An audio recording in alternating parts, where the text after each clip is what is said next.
Welcome, everybody, to another episode of Cinematic Realms. I'm your host, John Webster, and with me, as always, is my co-host, Jared Kozel. How are you doing today, Jared? I'm feeling great, man. Spring is in the air. Time to be filling out brackets, and what better season for love than the dawn of spring? So, I mentioned before we started the stream that I've actually been a bit sluggish the past couple days, but I've been spending a lot of time just sitting down reading. For those interested, I have been reading Dune, which I've finally picked up again after seeing the second film. I didn't drift away from it because of lack of interest, but just because life got in the way. And so I've finally come back to it, and I'm reading through it like a speed demon. I'm already about halfway through the book. It could be because I'm trying to race to get through the book so then I can go see the movie in IMAX one more time and have the full appreciation of it as an adaptation in addition to a wonderful piece of cinema. But I don't know if I'll be able to read quite that fast, but we'll see. Because we are getting near the end of that IMAX window, which is a shame. It's one of my big gripes about IMAX is that it's only like 2 weeks and then it's gone. But that's veering off topic. Let's let's talk about what we're here to talk about today, which is the absolutely wonderful 1995 Ang Lee film Sense and Sensibility, adapted, of course, from the classic Jane Austen novel. This is interesting because we're no strangers to talking about our love of another Jane Austen story.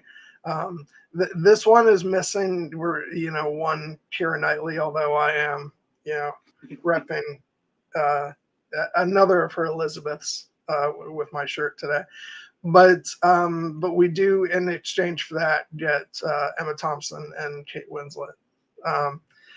Not to mention the incomparable Alan Rickman and Hugh Grant as well, along with a wonderful supporting cast of just great actors.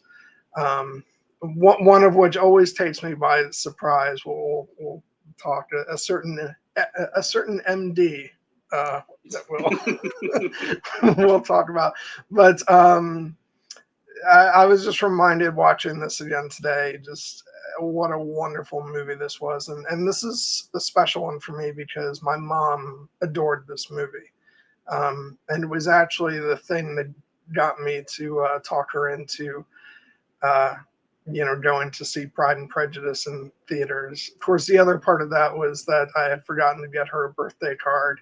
And I said, how would I take you to the movies to see a Jane Austen film for your birthday, concealing the fact that I wanted to go see that movie because of a certain actress who is in it. But she had long been a fan of this one, and there's a particular moment toward at the end of the film, an acting moment from Emma Thompson that just made her she's wasn't always one of those people who talked about great acting and things like going on behind the film, as opposed to just enjoying the movie. But she always remarked how impressed she was by Emma Thompson's acting in this film, and so I revisited this a little while after she passed away, and it hit a little bit different for me, but in a good way, because it's one of those films that I think whenever I watch in the future, it'll make me feel closer to her. And yeah, so, but yeah, I'm trying to even remember when the first time was I saw this because I did see this before Pride and Prejudice, but I don't remember at what point. I'm sure my mom watched it at some point, and I sat down on the couch and watched it with her. But I wasn't yet the fervent, costume period drama, fan that I am now. Do you recall your first experience with the movie, Jared? I do. It was after Pride and Prejudice and the 2005 adaptation, the one that is near and dear to both of our hearts, as many people will all know. But yeah, I was aware of this movie at the time, but it was the kind of era where I wasn't as inclined to seek out these kind of period costume dramas. But after falling in love with the 2005 adaptation of Pride and Prejudice, I went out and I read the novel Pride and Prejudice, and then I started casting an eye about for other Jane Austen adaptations. And obviously, there's the 1995 BBC miniseries of Pride and Prejudice, but there's also this movie, which came out the same year. It's kind of remarkable to think about how those two seminal adaptations of Jane Austen's work came out within months of each other. And I know, I was about to say, man, what a year. Yeah. and it's important because the fact is those two movies are rightly credited with triggering a renewed interest in Jane Austen stories to be adapted and introduced to a new generation. I don't think it's a stretch to say that we would not have the 2005 adaptation of Pride and Prejudice if we did not have this movie. And if this movie had not been as incredibly successful as it turned out to be. Yeah, and a bit of trivia, even though she's not credited, Emma Thompson did work a bit on the script for the 2005 Pride and Prejudice. So even in that sense, like, we wouldn't have had the movie as it exists, and probably not at all, because you're right, just the 1-2 punch of, of this film and the BBC Pride and Prejudice just completely, it creates such a huge impact and reawakening interest in Austen's work, and even being like, we both admit we're huge fans of the 2005 version of Pride and Prejudice, but you can easily see why the 95 miniseries is so revered.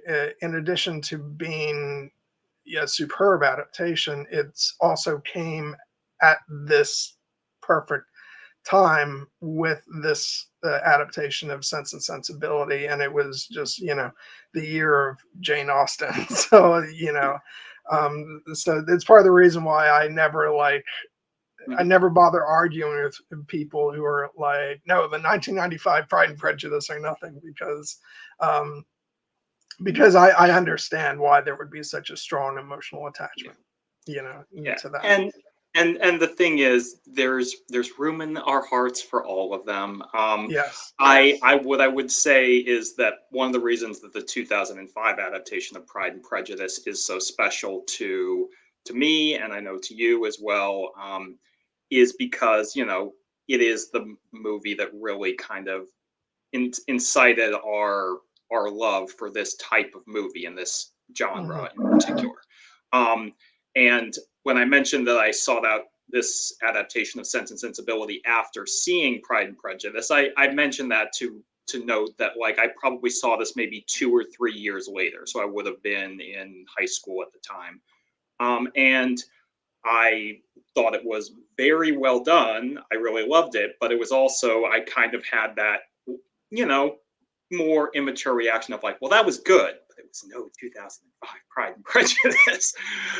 But but the thing was, I'm so glad that was not where I left this movie, because I did revisit it over the next couple of years. And one of the things that I've really come to appreciate is how these two movies, and the 1995 adaptation of Pride and Prejudice as well, they really work quite beautifully as companion pieces, and not just as adaptations of Jane Austen's work, but in the way their cinematic language and the way that they convey emotion and theme. It's a very specific style of filmmaking, and while these two films, Sense and Sensibility and the 2005 Pride and Prejudice, come from different directors and different screenwriters. There is a shared love at their core for the original work, for the story.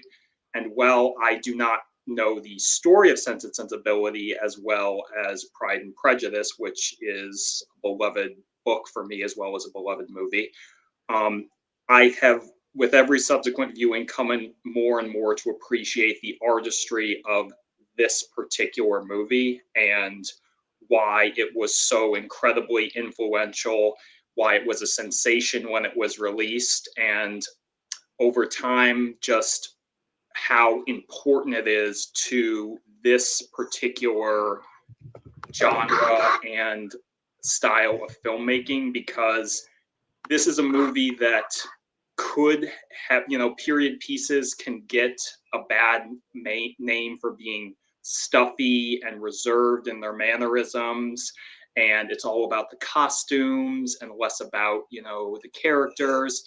That is not this movie. This movie is a triumph of character, of, of story, of visual and thematic storytelling, and just of the craft of writing itself, because the single most impressive feat for this movie can really just be summed up in Emma Thompson and what she did for it, because her voice is present throughout this movie, and how she makes it feel incredibly faithful to the time and the period and the original work, but also makes it feel of her time.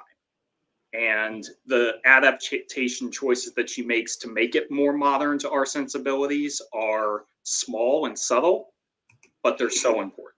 And I just think the more I watch this movie, the more I am impressed with what she did with it and with what Ang Lee did with it in his first ever English language direction. You would be forgiven for knowing that the director of this movie is not, steeped in the British period piece tradition.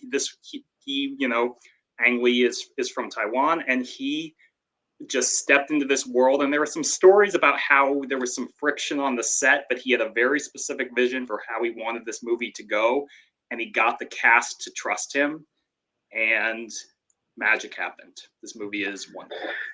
I do want to answer this question real quick. The Age of Innocence came out in 1993, and this came out in 1995. So, not too far apart from each other. No, well, it's interesting that you say that about Ang Lee, because I was watching the reunion done over Zoom, which, it's going to be so funny going back to the Blu-ray releases of the pandemic years, of being like, well, why were all the new special features done on Zoom calls? And it's because they couldn't shoot them in person. But they recalled jokingly about some of Ang Lee's direction, like on the first day with Kate Winslet. He said to her, "Don't worry, you'll get better." And which was a way of like getting her to strive to, to just because of course she was, just, this was during the early years of her career, so she was just, starting out, and so I'm sure that she was very, a bit tense and maybe uncomfortable, at times. So I think that was a way to get her to keep striving to dig deeper. Which, and by the way, I love.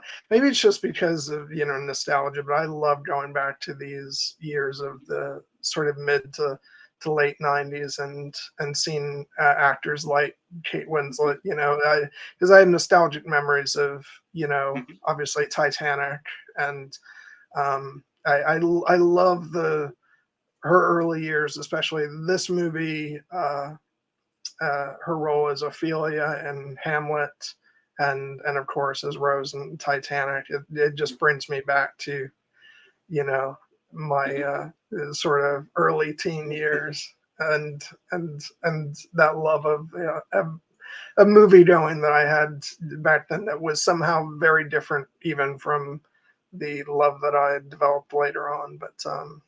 Yeah. But yeah, and then but of course and this isn't a comment on like age or getting older, but it is a trip to see all these actors looking what is it? It's almost 30 years, almost 30 years younger. And, Alan Rickman, who is just under 50 in this movie, but, but he looks so young. But yeah, no. And this is one of my favorite performances of his because this was during the era when he was very much getting cast as the baddie in movies, and so it's great to see him playing a romantic lead in this. Yeah, absolutely. Eric is rightly calling out Heavenly Creatures, directed by the young Peter Jackson, Yeah. which is one of Kate Winslet's, I believe it might be her first credited film role, and this is her second. So, yeah, for Kate Winslet in particular, there is a very clear, delineating line of pre-Titanic and post-Titanic, where she became an international megastar.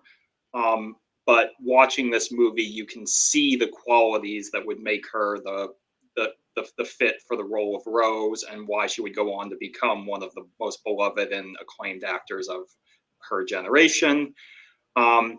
And Emma Thompson, Emma Thompson was already well established at this point, having already been an Academy Award winner for acting for Howard's End, and famously she was in Henry V and Remains of the Day. So she was well established within this particular genre, but this was her first foray into writing this type of material. And it's such a confident work, because when you're writing for your own character and you're writing for everybody else's characters and you're adapting a beloved novel, like there are so many things you need to keep in your mind. And you would never know what to look at, her on screen, because it's just such a confident performance and such confident, wordplay in the interactions between all the characters. It feels so incredibly authentic to the written work and to just the cinematic language of the time. So I was extreme. I will just gush about her writing of this movie, which we should note, this movie was nominated for 7 Oscars. The one it won was for Emma Thompson's screenplay, making her the first and to date only actor to win for both acting and writing, a record she still holds to this day. I feel guilty because when I was writing the description for our stream rather late last night, I neglected to point out that along with the nomination for screenplay, she did in fact win it, and it was incredibly well deserved. And as much as like you know. As much as everybody knows, I adore, the 2005 Pride and Prejudice. If I had to, like, if you put a gun in my head and say which of the sort of big Jane Austen films has the best screenplay, I'd have to like give it and be like, okay, Emma Thompson, what she did for Sense and Sensibility, because she does just such a wonderful job of really capturing Austen's language in a way that I don't think I've seen in any other Jane Austen film, as well, but also making light of it and allowing you to laugh and not taking it too seriously. Which again, I'm just waiting to go on about Hugh Laurie, and because it's such a small role, but he steals every scene that he's in. Well, but we can do that sooner rather than later if you're just bursting. I got to admit, when I saw him pop up, you do do a little bit of a double take, because for one, it's a startling reminder that Hugh Laurie is in fact British, which those of you who have only seen him as House MD are might be shocked to learn, because it's one of the best American accents you will ever see from a British actor. But he is, he's part of the tapestry that makes this cast feel so incredibly well-rounded. There are the ones that I consider to be the central four, but some of those characters disappear for long stretches, but every time that they leave, they bring in someone else who's equally compelling for a few crucial scenes, and he is very much one of them, along with his less than happy marriage to Imelda Staunton, who is another who is delightful in this role, delightfully obnoxious in her pre-Umbridge days. But which I feel like nowadays people are so used to her as just this really sort of carrying these roles of enormous weight and like the Queen and the Crown, Yep. or even Umbridge and Harry Potter, and but there was a time when she played roles where she was just laugh out loud hilarious, and this is one of them. I just love all the exchanges between her and her husband, just her no, I cannot believe it. No, I can't believe it. And he just goes, try harder. Oh God, so great. But that's what makes this movie. Yeah, part of what makes this movie so brilliant is even the bit players bring so much to this. I was thinking about how what's his name? Oliver Ford Davies plays the Doctor near the end of this movie. Yep. It's like I saw him and I was trying to put my finger. I'm like, who is that? I know that actor. And then I waited for the credits. I'm like, oh God, yeah, Star Wars, Game of Thrones, and many more. Way before that. Those are probably the least. Those are the least of his credits. He's a very accomplished actor, but yeah, no, it's just so great seeing all these wonderful actors in this movie, and they just, they're all so flawless in their execution of the amazing dialogue in this film. Yeah, and what to tie it back to what you were saying earlier about we're not going to spend the entire stream comparing this movie to Pride and Prejudice 2005, but it is such an important touchstone for both of us in terms of our love for Jane Austen and cinematic adaptations of her work, that it's hard not to. And what I will say is part of what makes that particular adaptation feel so magical to me is I really do think it's the direction in that movie and the acting, like Joe Wright's direction, and the some of the beautiful shots that he manages to capture that makes it feel much more grand and sweeping and epic. And the fact that this movie and Ang Lee's direction in this movie is, it's 10 years earlier. They don't have quite the same level of, cinematic artistry in terms of the craft and the camera movement, although this movie did get nominated for best cinematography. Well, it's a different school of shooting, where Ang Lee is much more of a classicist with holding his shots, and Joe Wright was very interested in keeping the camera moving and making the thing about the 2005 Pride and Prejudice is it's a very modern adaptation while being respectful of of the source material and the period that it's set in, although that film is actually set a little later than Austen's novel actually is. I think it's earlier. Earlier? Is it earlier? It's earlier. Okay, you're right. It's earlier. Just to change the style of the costuming. And so, but I always say every movie even adaptations, maybe especially adaptations are definitely a product of the time in which they're made, and so I think that 10 years of difference, really sort of sets the two films apart in that way. Um, but but I love them both for different reasons, and for as much as I love Joe Wright's camera movements and all that, I love what Ang Lee does in his direction here, um, and just sort of instead of moving the frame a lot, it like just allowing the frame to sit, and the beauty that he allows to unfold, within those wonderful shots. Um, and especially like I think it was a year or two ago, I bought the 4K Blu-ray, and that's what I was watching today. And just, oh my God, it's just so beautiful, and the colors are outstanding. The green, especially, just as you're watching those shots with the sheep going along. Which, by the way, there's funny anecdotes about the sheep behind the scenes. Apparently, there was one sheep that just never wanted to cooperate. It's always going off in its own direction. Well, I mean that seems to be a recurring theme, that there are certain animals that you can well train to perform their roles in movies, and certain animals you can't.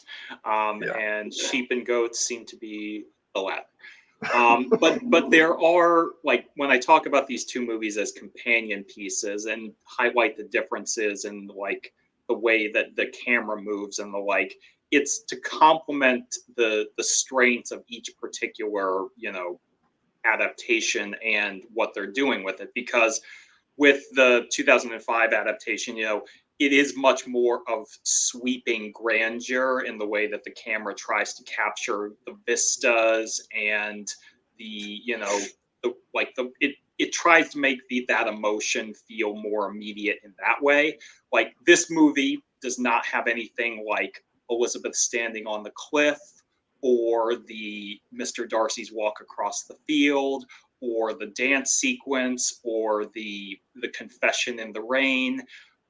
But it doesn't need them, because what Ang Lee does is he sets the camera where he needs to set it to capture all the emotions in the frame, and then he lets the actors do their work. Because really, this movie is very focused on like the emotional micro expressions that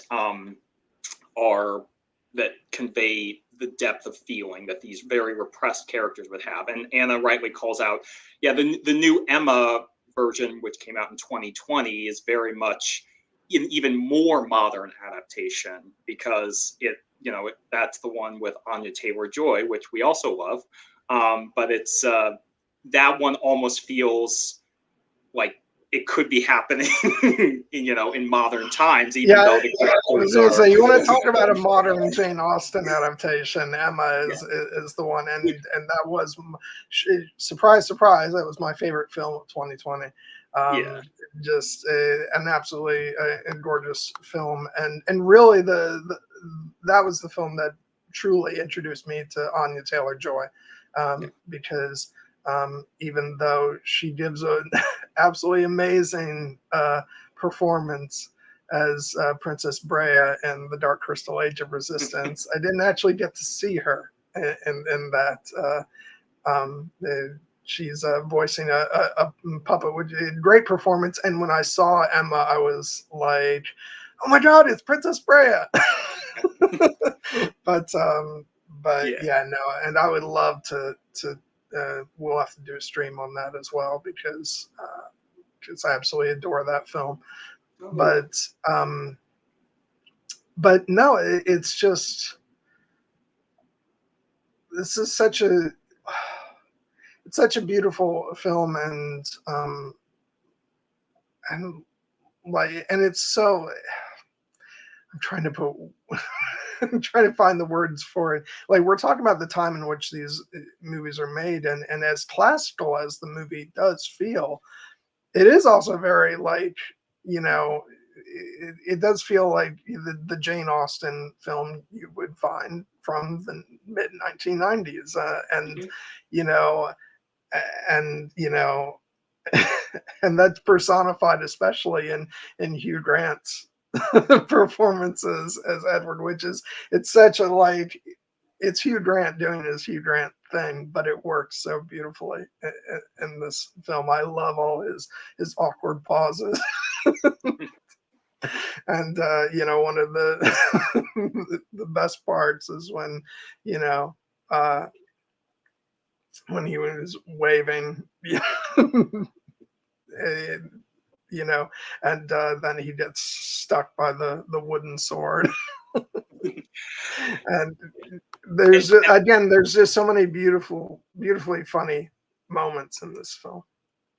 yeah, and I'm glad you actually mentioned that because Anna is making some comments in the chat and Eric is as well about like more modern adaptations that are like inspired by Jane Austen, Clueless and Bridget Jones' Diary, and that's a whole other Yeah, genre of films that exploded after this movie and the renewed interest in Jane Austen and their work was they were basically movies that did similar plot, followed similar plot beats without being an actual direct period adaptation of the work. And the thing is, that works because ultimately the core of these stories are pretty timeless. Pride and Prejudice has the classic, what the modern audiences would refer to as the enemies to lovers trope, um, but that works in any time period, and it just happens to work fantastically when dressed up in British period cosplay. But what I would say for this movie, Sense and Sensibility, is it is probably one of the Jane Austen works that is the most grounded in its time because the barriers to the characters being able to follow their romantic inclinations are pretty entrenched in the British class structure at the time, and things that are a little bit harder to translate to modern day because we just don't have those sensibilities. But they were aware of that when they did the adaptation because we as modern audiences are going to be asking questions that why don't these characters just do this. I was just watching Emma Thompson's Oscar acceptance speech for this movie earlier this morning, and she makes a lighthearted reference to Sydney Pollack, telling her, she's like, "Thank you, Sydney Pollack, for asking all the important questions, like why can't these women just go out and get a job?" And and she's like, "Why indeed? Why indeed?" Which is a bit tongue in cheek, but one of the things that she reckons with in that script is through the character of Margaret, the younger sister, who kind of takes on that more modern point of view of a character who doesn't understand the class structures of the British society at the time, and she can ask the questions, like in the beginning of the movie when she's hiding in the treehouse, and she's like, "Why do we have to move out of the house? Why is it going to our half brother and not to us?" And Eleanor gets to very patiently explain it to her and to us as the audience, because that's something that we in our modern times have rightly moved past that kind of inherited structure. But have, but have, I, having I hate to having do this. I hate to do this to you, Jared, but I having camera issues once more, so I'm gonna duck out for about 20 seconds, and I'll be back. Okay, all Sorry right, about this. no worries. Yeah, so what I'll just say, continuing on that thread, is the idea that with Margaret, she is very much, given certain modern affectations that make her more endearing to our modern sensibilities. The fact that she wants to be an explorer and she likes to sword fight. And those are things that were added to this particular script in order to give our appreciation for her as a character and kind of make us feel a little bit more comfortable with the kind of the unconventional period elements that we're dealing with. I was just talking about the character of Margaret and how, as the younger sister, she kind of gets to be our modern audience point of view, with things like making her want to be an explorer and like to sword fight, and the dynamic that she has with Edward ends up being the kind of an addition to the screenplay that makes him a little bit more of a relatable character because he's sympathetic to those inclinations. And that's just another example of the smart screenwriting that this movie does. And correct me if I'm wrong, but I think she's either not a character in the original story, or she's a very small character who's not expanded. I think I believe she is a character, but they've greatly expanded on her role and made her more of a modern vehicle for our like exposition character, you know, so that we can, because she's a child, we as the audience tolerate like the audience or the other characters explaining things to her about class structure that other characters in the world should know because they were part of that world. So, and as Eric rightly points out, it's another connection that enables Eleanor and Edward's relationship to kind of take effect faster, because, you know, when Edward kind of helps Margaret get her get a little bit more comfortable with the situation by playing along and like giving her opportunities to correct them on the geography of the Nile and things. And and then of course by the end of it, Margaret's basically like, Edward's the greatest, Eleanor, marry him. And she's like, oh, but I can't. And and Margaret's like, why not? I love him, he's the best.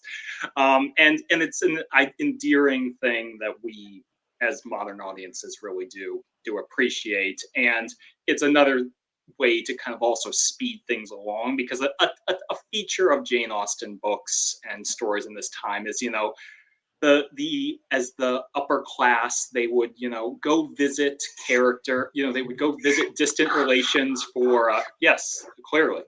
I was under the impression that it started in the Abyssinian Valley or something. But the characters in Jane Austen novels, they have a tendency, they go visit distant relations and they stay for weeks at a time, and they do not much of anything while they're there other than go on picnics. So, and that's much easier to tell in a book. With a movie, you kind of need a little bit of a spark and a catalyst to get things moving.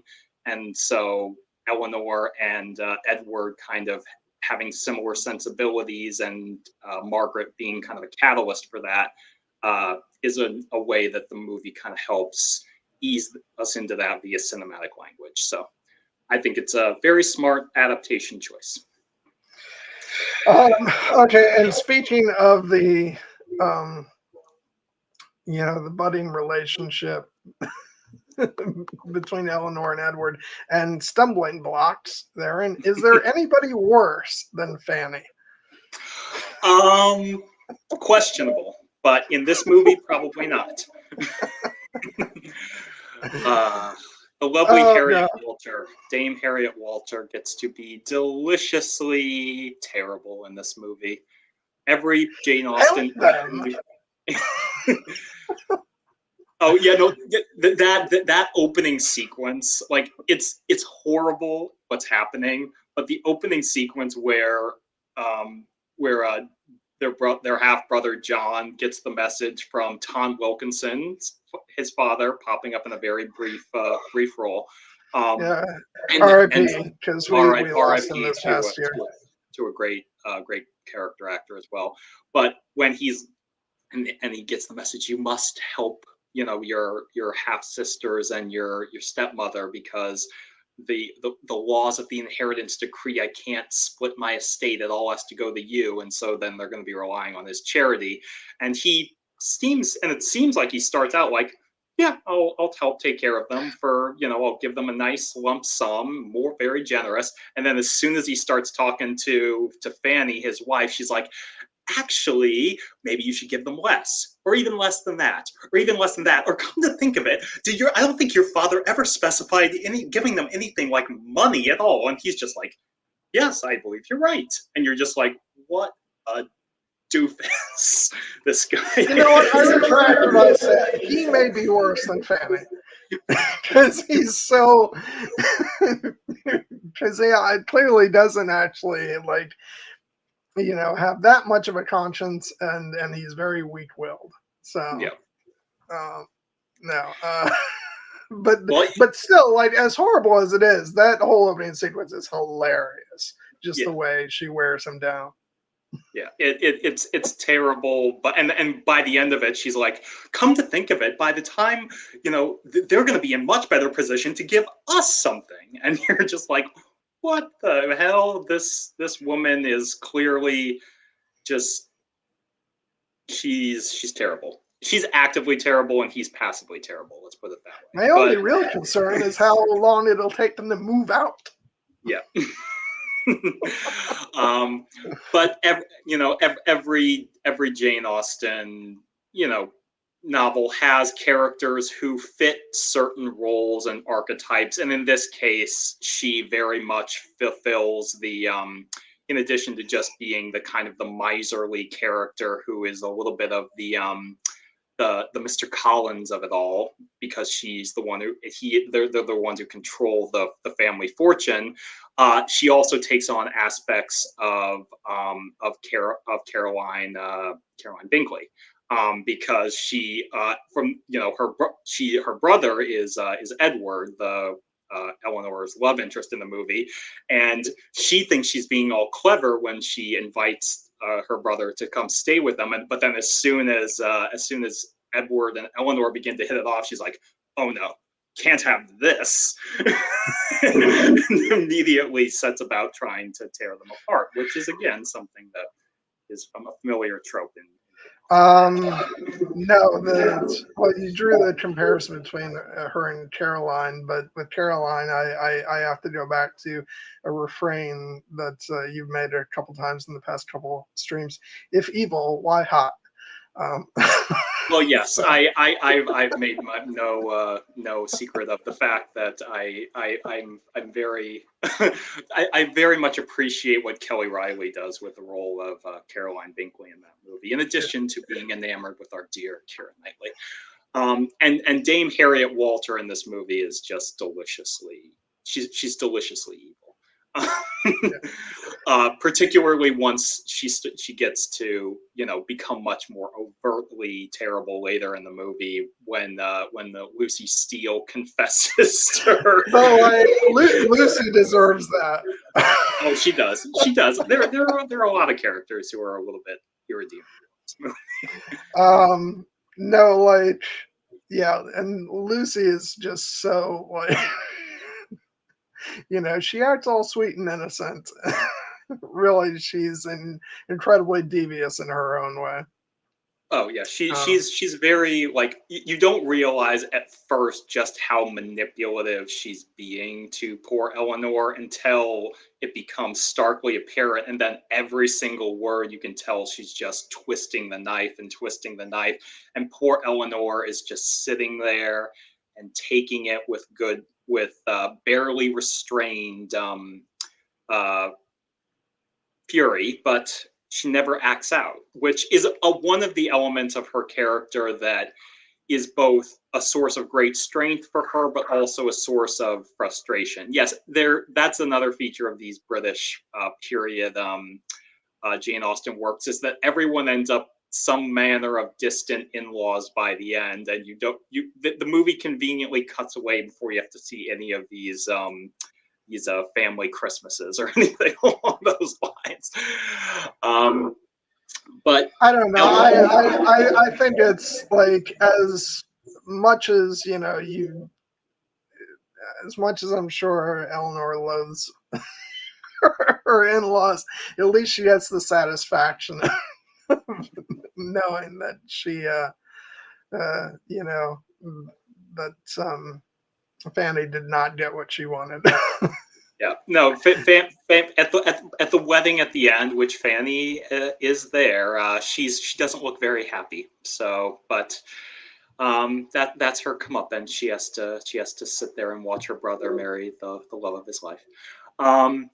But in particular, with Eleanor as a character, she is very, in the title, we can connect the title to our characters. We have Sense, who is embodied by Eleanor, and Sensibility, who is embodied by Marianne. And Sensibility in this case being the more traditional definition of sensitivity, and basically impulsive, impassioned, much more about her following her heart than cold hard, logic of the time. And Eleanor is much more rational, but that means that she is probably a more emotionally repressed character than we're used to seeing. And that doesn't mean that she doesn't have incredible depth of feeling. She does, and that comes out in beautiful and heartrending effect later in the movie, particularly the scene where she finally admits to her sister just how bad she's hurting. But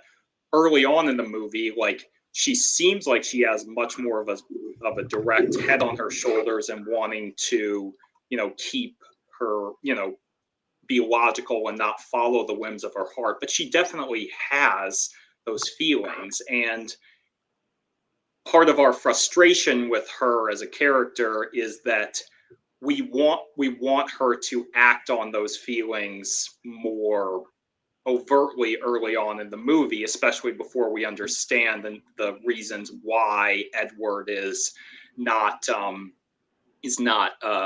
able at that time to freely pursue his affections for her. Because in that respect, they do kind of echo, Jane and Jane and Charles Bingley from Pride and Prejudice, whereas Marianne is much more of a free spirit, and she kind of embodies that more like mentality that we as the modern audiences are inclined to be sympathetic for, because we want these characters who we love to be able to follow their hearts. And Marianne, like, wanting to follow her heart is not a flaw in her character. It's just that, as Eleanor rightly points out, and can get hurt that way. And she doesn't want her sister to get hurt, but she also is like, it's got to happen sooner or later for her to start to have a little bit of sense. And then when you have that conversation with Colonel Brandon, where he kind of gives that heartbreaking anecdote of the girl he once knew, the girl he once loved, who was broken by the world in that way, he's like, don't wish that on her. So both of these characters eventually start to moderate a little bit more towards the middle. Eleanor learns to open up, and her sister Marianne starts to learn not to moderate or restrain her passions, but to just be a bit more aware of what can happen if you follow such inclinations freely, and the fact that even if you go into a relationship like this with the very best of intentions, sometimes the other party is not going to have those same reservations, because the character of John Willoughby, he is very much in our Pride and Prejudice analog here. He's the Mr. Wickham of the story, but he's a little bit more sympathetic than Wickham, because Wickham's affections are pretty clearly coded as not being genuine, whereas Willoughby's actually are. Both Eleanor and Colonel Brandon and Willoughby himself seem to acknowledge as much. But he ultimately makes what would be considered at the time the sensible choice, because when he follows his heart and is about to be disinherited for it, after perhaps following his passions and fathering an illegitimate child on an unwed woman, he has, and his mother basically, or his aunt basically, gives him an ultimatum of, stop this or I'm cutting you off. And then she does. He allows his head to rule his heart, and he pulls back and he marries for money. So it's, you know, it's a tragedy that is the movie actually does lean into a bit, because it gives us that final shot of Willoughby looking out over the happy wedding party of Colonel Brandon and Marianne and Eleanor and Edward, and you can tell he's broken up about it, because if this is not the choice that he would have necessarily wanted to make, but it's the choice that he did make. And as Marianne says, you know, if his pain is half as great as mine, he will be suffering enough. And clearly it is. That's a shot that the movie did not need to put in there if it wanted us to treat Willoughby as a pure and unadulterated villain. I like that it gives him that little bit of a sympathetic edge, even though we're meant to think of him as, you know, having made the wrong choice and hurt one of our protagonists. Yeah, and hurt someone else besides who Yeah. we don't actually see on screen. Yeah, there's a bit of gray there, but I like that. It's more interesting to me that he's just not portrayed as just like a clear-cut villain in the story, because it shows that, you know, that he and Marianne did love each other, and speaking of sensibility, love is not always sensible, and so she still, you know, loves him deeply despite, you know, everything that happened, and but yeah, it's so I've always liked, you know, having that final shot with him. Although, and Guilty Undertaker did mention about Willoughby showing up on a horse-like romantic hero, not just at like the end, but when he first shows up. It's again in that reunion, he mentioned like Willoughby's got to show up like a superhero. Because he is like, he comes onto the scene as if he's like the perfect man. And which right off the bat kind of tips you off that like, oh, something's not going to be right here. But no, yeah, the fact that, you know, he's like this big sweeping romantic hero coming in on, you know, on a horse, and, you know, and carrying her back, and, you know, and he carries Shakespeare. It's like, part of you is like, oh, come on. Because he really is like perfect for Marianne. Oh yeah, no, and that's one of the elements that, you know, the movie really puts him over in that way. You're just like, because Marianne has kind of been very outspoken in how much she wants to follow her passions, and then she's literally out, you know, running with her sister in the rain, and then the gallant stranger comes sweeping in to save her from injury, and like, you can tell that she's falling head over heels for him immediately, and you're like, why are you doing this? Oh, I get it why you're why you're so down bad for this guy, because clearly, as you say, they are matched in that way, in their that kind of their free spirited inclinations, because Willoughby very much is a guy who embodies at the start the heart over head mentality before he has to go do a complete 180 and make the cold hard choice of following his head and marrying for money. And that's part of the tragedy of his character, but and it's implied by the end that his affections have not necessarily changed, but there's that the sonnet that both he and Marianne and profess to love so dearly, Shakespeare's sonnet 116, that the movie quotes over and over again, the idea that, quote, love is not love, which alters when an alteration finds, or bends with the remover to remove. Oh no, it is an ever fixed mark that looks upon tempests and is never shaken. And that that is repeated twice throughout the movie. Once when they recite it together, and then at the end, Marianne repeats it again when she walks through the rain to go look at his house in a absolutely heartbreaking scene. And it's all right there. That is what happens to Willoughby's character. Is he the remover in this case? His aunt, who's also his benefactor, basically gives him an ultimatum. Stop, like, I'm cutting you off. You can't like live this carefree life anymore. And he, in contrast to his sweeping professed affections, he is like, okay, well then I can't marry for love, and he doesn't. We don't know if he'll be happy with this Lady Grey. She really just shows up in one scene, and we know nothing about her other than she's rich and a bit snobbish. But it's clear that that's the choice that he's made, and it is contrasted with the Marianne with Edward, yeah.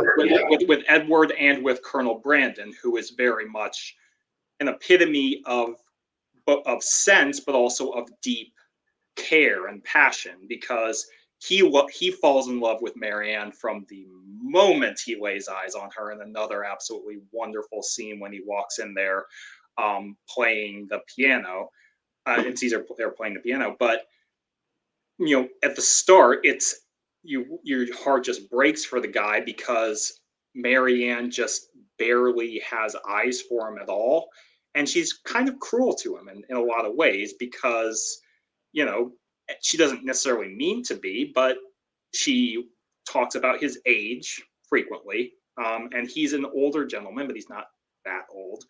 And obviously she doesn't owe him any affections at all, but the fact that, like, when he comes to call on her after she's injured and brings her flowers, and then she immediately passes them off to her sister, and just like is just all can't wait for Willoughby to show up, and is talking about this freely in front of Brandon. You can see how like anyone would be hurt by that, and so we ascribe it to more capriciousness than cruelty, perhaps, because I don't think Marianne wants to hurt Brandon there, but she does, and it's more just the fact that she's in love with Willoughby at that point, and she doesn't necessarily see Brandon for who he is.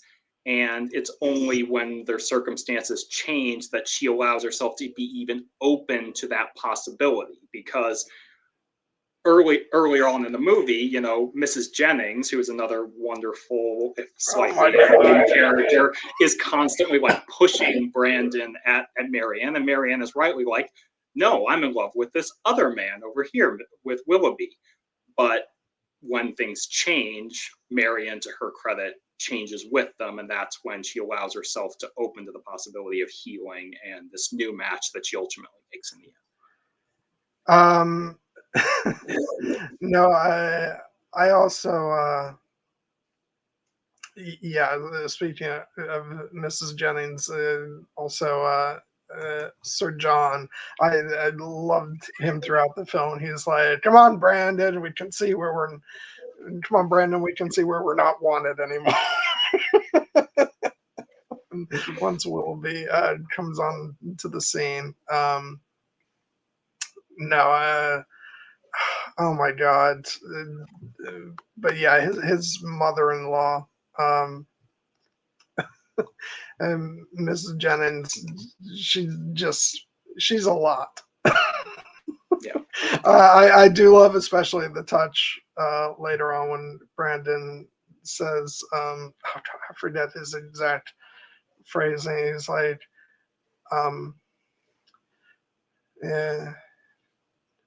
no doubt you've been told by Mrs. Jennings.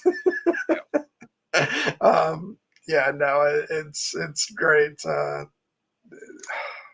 And she's just that type of person where you're like, especially in the scene where she's trying to comfort Marianne when she's on the bed crying, and Eleanor is just wanting to say, you know, like, I can see your intentions were good, but please shut up. Yeah.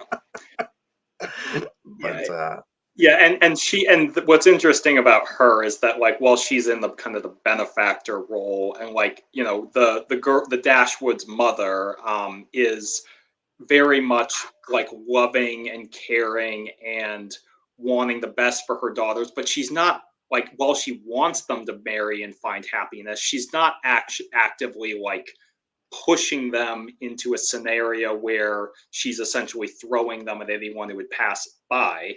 That's Mrs. Jennings' role in this movie. They're kind of two elements of the character of Mrs. Bennet from Pride and Prejudice in that way. But in Mrs. Bennet's case, she has a very clear motivation for wanting to get her daughters married off. With Mrs. Jennings, it's more just kind of sport to her.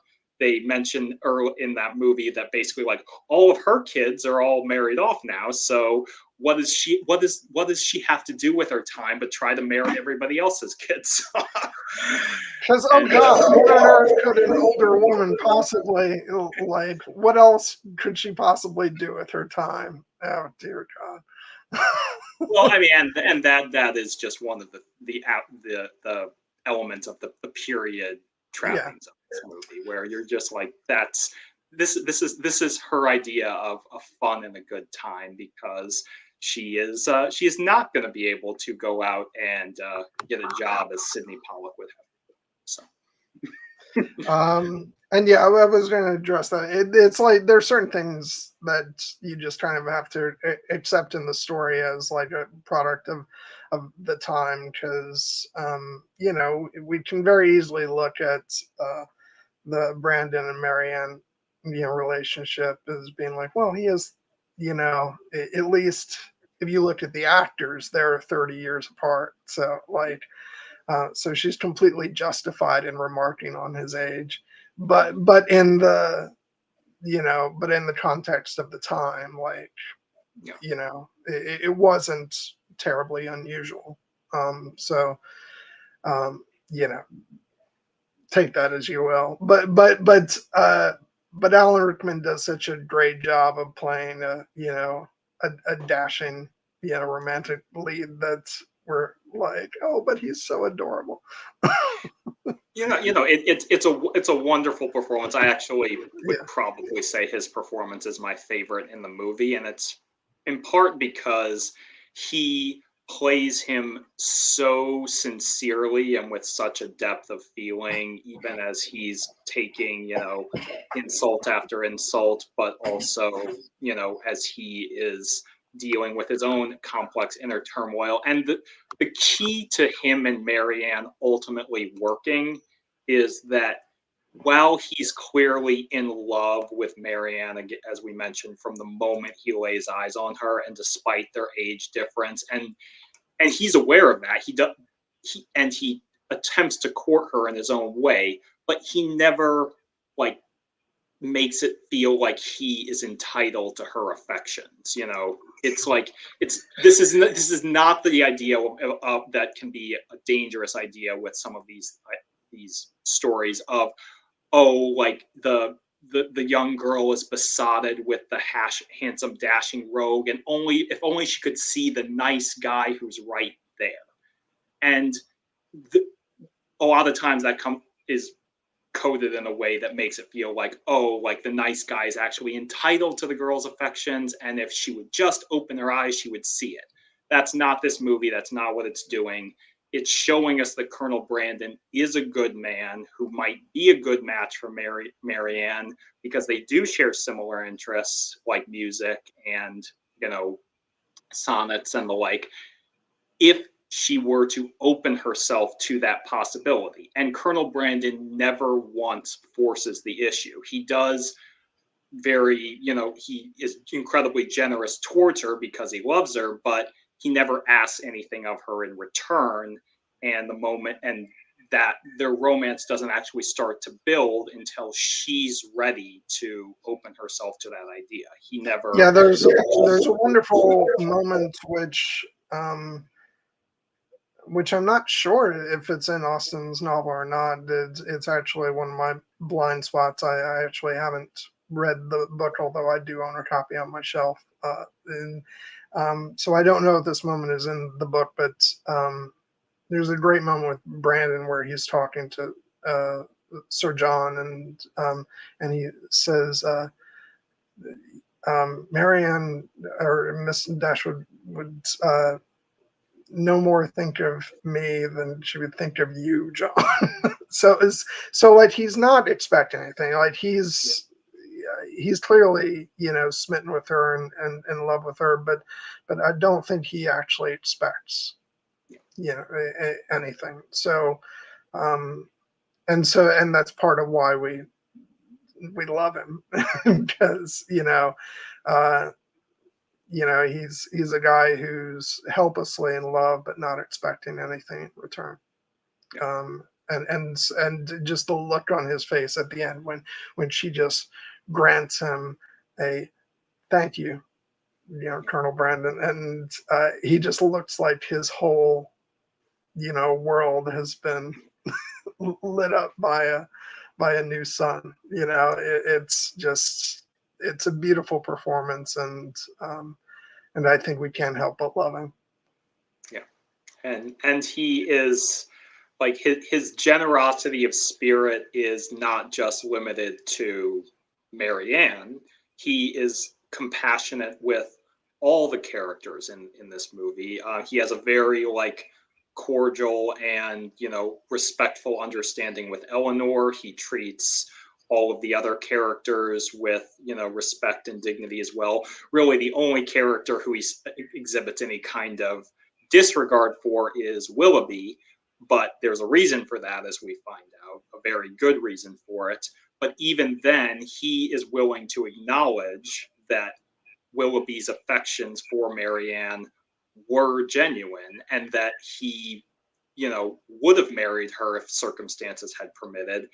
And in that moment where he is kind of feeling the bitterness a little bit when he's talking to Eleanor, and he basically tells her, like, I hope that Colonel Willoughby or Mr. Willoughby proves he deserves Marianne.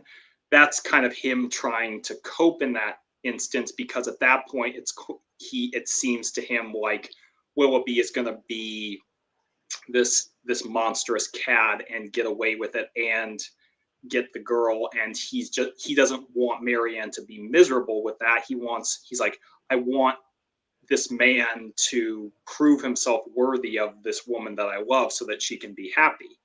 And he can see that potential in him later when he sees that Willoughby is tormented by his choice, and he doesn't like revel in his misery, even though he has every right to be upset with the fact that Willoughby got his surrogate daughter pregnant and then abandoned her, which is the one aspect of Willoughby's character where you're just meant to be like, yeah, that's a bad guy for him for doing that. But it's also in this era, that's another element of the social conventions of the time coming into the play, because the fact that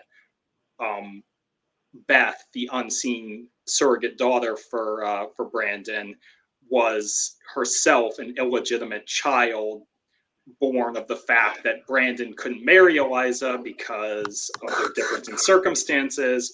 And then Brandon got shipped off to India, and Eliza basically, it sounds like, had to become a prostitute more or less to save, to get by. And then she dies. And then Brandon takes her daughter in, but he grants her, as he says, too much freedom. And then she herself ends up with an illegitimate child. That's the kind of thing that our modern sensibilities are kind of more like, so what? Like, why does it matter if they can't be married? But obviously in this era specifically, that's almost a social death sentence. And so you're left to feel like Brandon is suffering a lot to try and make his, this young woman who he's trying to honor the memory of the woman he once loved. He's trying to take care of his surrogate daughter.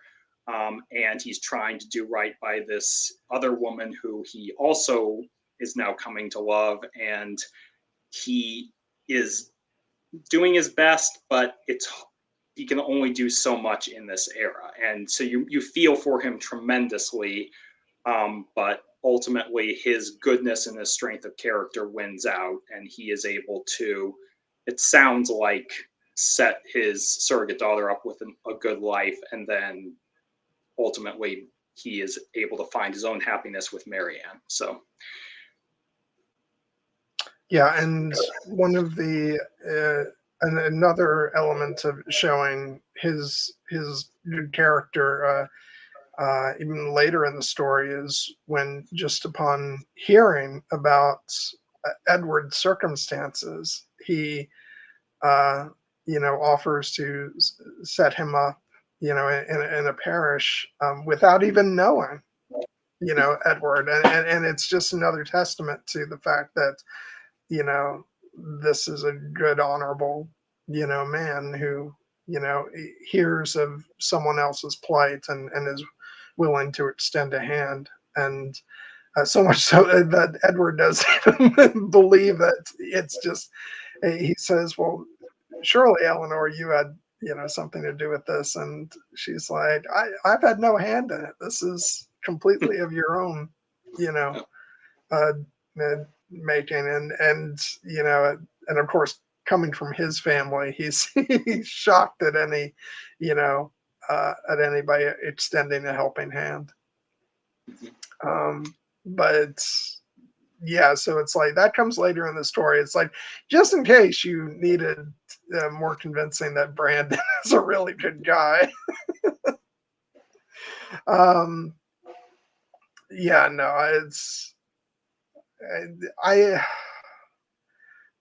I think you're right in terms of like looking at performances in the film. I think he is my favorite in the film, and I'm actually wondering if this might also be my favorite Alan Rickman performance, which is it's a tall order because he's done a lot of great work, but it's just, he's so gentle in this film, in a way that is just so beautiful. And but he's had such a great run of phenomenal characters. Like, obviously, the first thing I ever saw him in wasn't Die Hard, but it was Robin Hood, Prince of Thieves. yeah. And so I'll always love, and I'm gonna eat your heart out with a spoon. And cancel Christmas. And of course, his role as Snape in the Harry Potter films is just legendary at this point. And but I'm a sucker for, the sort of soft-spoken, big of heart, romantic leads, and I think he just gives such a touching performance in this film. So it might be my favorite work of his. Yeah, no, I think that it's the one that, this kind of element of a very compassionate at his core, even if he's a bit more externally gruff, is what made his performance as Snape, so iconic and indelible.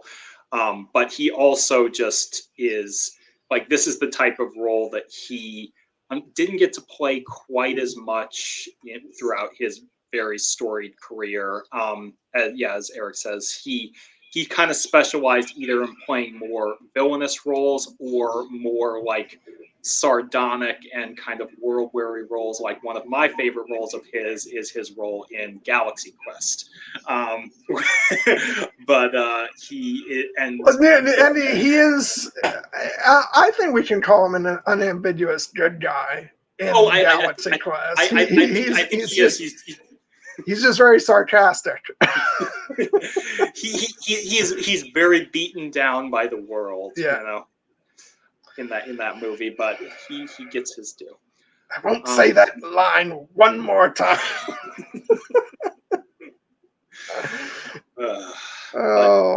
But he does.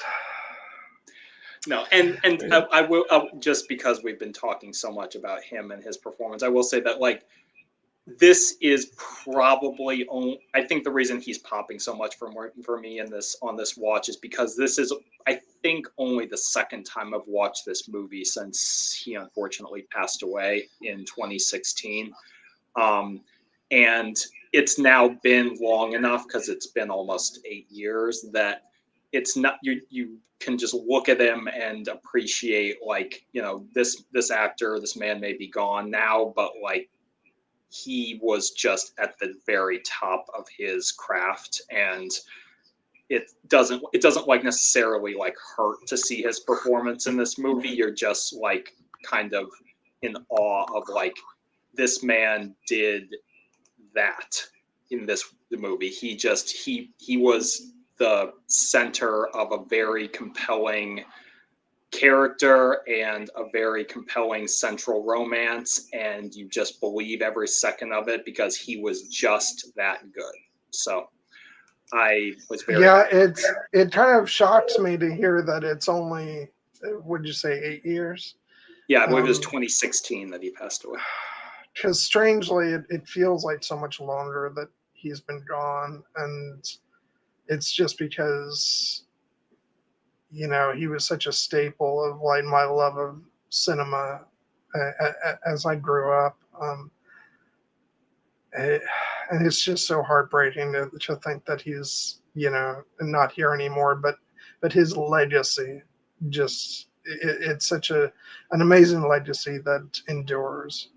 Um, and and and the thing about scene of his that keeps popping in my head randomly right now is just his scene with Rowan Atkinson in Love Actually,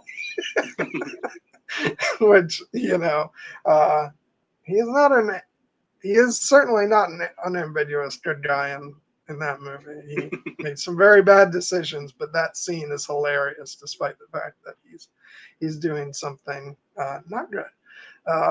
But it always cracks me up. And that's the thing. He was so great at, like, he could play villains so well. He could, as evidence in this, he could play the romantic lead, which apparently, listening to interviews and stuff is something he really wanted to do. He was very excited to get this role. But he was also absolutely hysterical and could do comedy really well. So yeah, no, he's going to be missed. I always enjoy revisiting his roles. Just, and I will say, like, on a note about, backtracking a little bit and talking about, when I mentioned, his age, in the film earlier, I was actually shocked when I looked up how old he was in this movie, because maybe it's just because I was used to seeing him older, but I would not have pegged him for going on 50 in this movie, because he looks very youthful in this film. Which is not to say 50 isn't youthful, but he comes off as younger. But yeah, let's pause for a second because we breezed by the mid roll. And so we'll just quickly talk about what's coming up ahead. Next week, we're going to be doing a stream about Batman Mask of the Phantasm, which is one of my all-time favorite Batman films. I always have to, like, I flip back and forth, mood-wise about what my favorite Batman movie is. And sometimes I do say Mask of the Phantasm, but then other times I go back to Batman Returns, and then for a while there it was The Dark Knight. So the great thing about Batman is there's lots of, great choices, just so long as I never ever say Batman and Robin. Yes. Yeah, no, I'm very excited for us to talk about that. And then the week after that, it'll be my birthday. And so that stream is going to be a bit of fun. We're going to be doing some goofing around, but we're also going to be talking about a film that was very special for me growing up, as was the video game that came along with it, the James Bond film GoldenEye. I don't know like how that stream is going to turn out, because it'll be a balance of just celebrating my birthday and talking about GoldenEye the movie, but also talking about GoldenEye the video game, because I can't not talk about the game as well, and the hijinks I got up to, playing that, especially on multiplayer with my friends who were very cruel about setting remote mines. Um, we'll get further into that on that stream. So yeah, it's going to be a lot of fun that day, and and we've got more stuff lined up down the line, which we'll tease as we get closer. Obviously, we'll be having another episode of covering the Bad Batch coming up, which will probably be the week after, but we'll see. Who knows? I always said we might change some of this stuff up if we get to my birthday week and that episode of the Bad Batch is really like mammoth, like massive and explosive. We might just talk about that on my birthday stream and move GoldenEye. But for now, we're planning on GoldenEye on my birthday, and then the week after that, the Bad Batch. Yeah. So we'll see. Yeah, it'll be fun to have a bit more of a looser discussion, because GoldenEye is a great movie. We'll have a lot of fun talking about that, but it's also like it's kind of a movie that we perhaps don't need to delve into the serious elements of the movie quite as much, because James Bond is also a character, at least with this iteration, where you're just like, you can also, like, everyone knows this era of James Bond, so let's just have a little bit more fun. Plus, I can also talk about the complicated feelings that arose when I was watching that for the first time, my first Bond movie. My parents fell asleep while we were watching it, and I was sitting there on the floor watching when a very interesting shower room scene with Famke Janssen, it came up, and I was a very impressionable 11 years old at the time. Yeah. And and so we may cover some of that. Yeah. But and we'll give due diligence to the immortal role that she played, Xenia on the Top. In the grand tradition of James Bond girl names, like that is an all-timer. And like I will talk about the fact that a big part of me really misses that in James Bond. Like, I love the Daniel Craig movies, I do, but I also wouldn't be disappointed if we had a bit of a return to the goofiness of like wacky gadgets and pun names. Yeah. and all that stuff. It's what I love about it. The Pierce Brosnan movies were what that was my introduction to James Bond. And so it was a mixture of like gritty 90s action, but also like the absurdity of Bond that went back to, the decades before that. So I have a lot of fondness for those movies, especially GoldenEye and Tomorrow Never Dies. So it'll be fun to just sort of talk about all that. Yeah, and it'll be a good it'll be, as we said, a looser discussion, and we hope you'll join us in the chat for that. And feel free to ask us questions and do that kind of a more open kind of stream, hopefully on that day. Yeah, we'll also be able to talk about the first movie I saw Sean Bean in, as 006. So and talk about which characters you mained on the video game.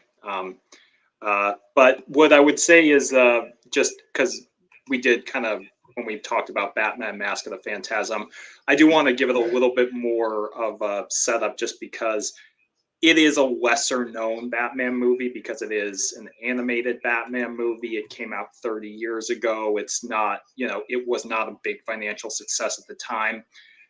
It is, it's connected to the Batman animated series. So it's Kevin Conroy and Mark Hamill, and it's, but it was released in theaters. It counts as a Batman theatrical movie, and it is amazing. It is one of my favorite Batman movies as well. I kind of go back and forth between The Dark Knight, The Batman, and Mask of the Phantasm. But in particular, for anyone who hasn't had a chance to watch it yet, it is streaming along with most of the animated series on Max, if you happen to have that streaming service. But if not, and you haven't seen it before, yeah, HBO Max, like it is. Yeah, I'm sorry, I can't just call it Max. Yeah. It's like I don't know who made that boneheaded decision, but I can think of a certain fool who presides over the Warner Brothers Corporation who probably did, whose initials are DZ. No, I feel like very happy about the fact that I actually did get to see Master of the Phantasm in theaters. Like that would have been a no-brainer for me because I was such a huge fan of the animated series. Growing up, I was the perfect age for it.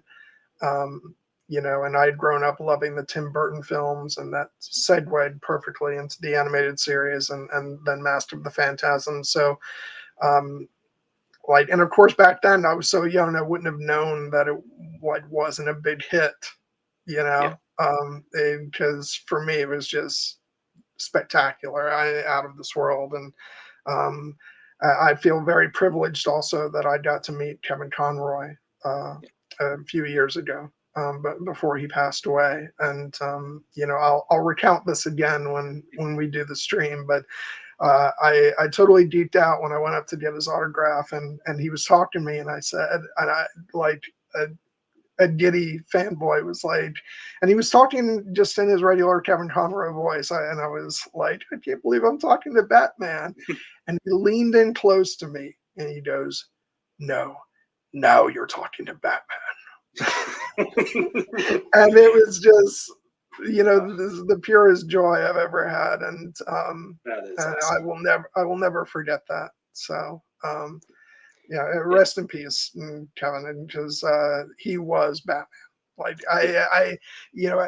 as much as other actors have done a phenomenal job with the role, and as much as I might bounce back and forth between what my favorite Batman movie is, there is no question that he is the definitive portrayal of Batman. Yeah, and he is. I always have tried to separate like.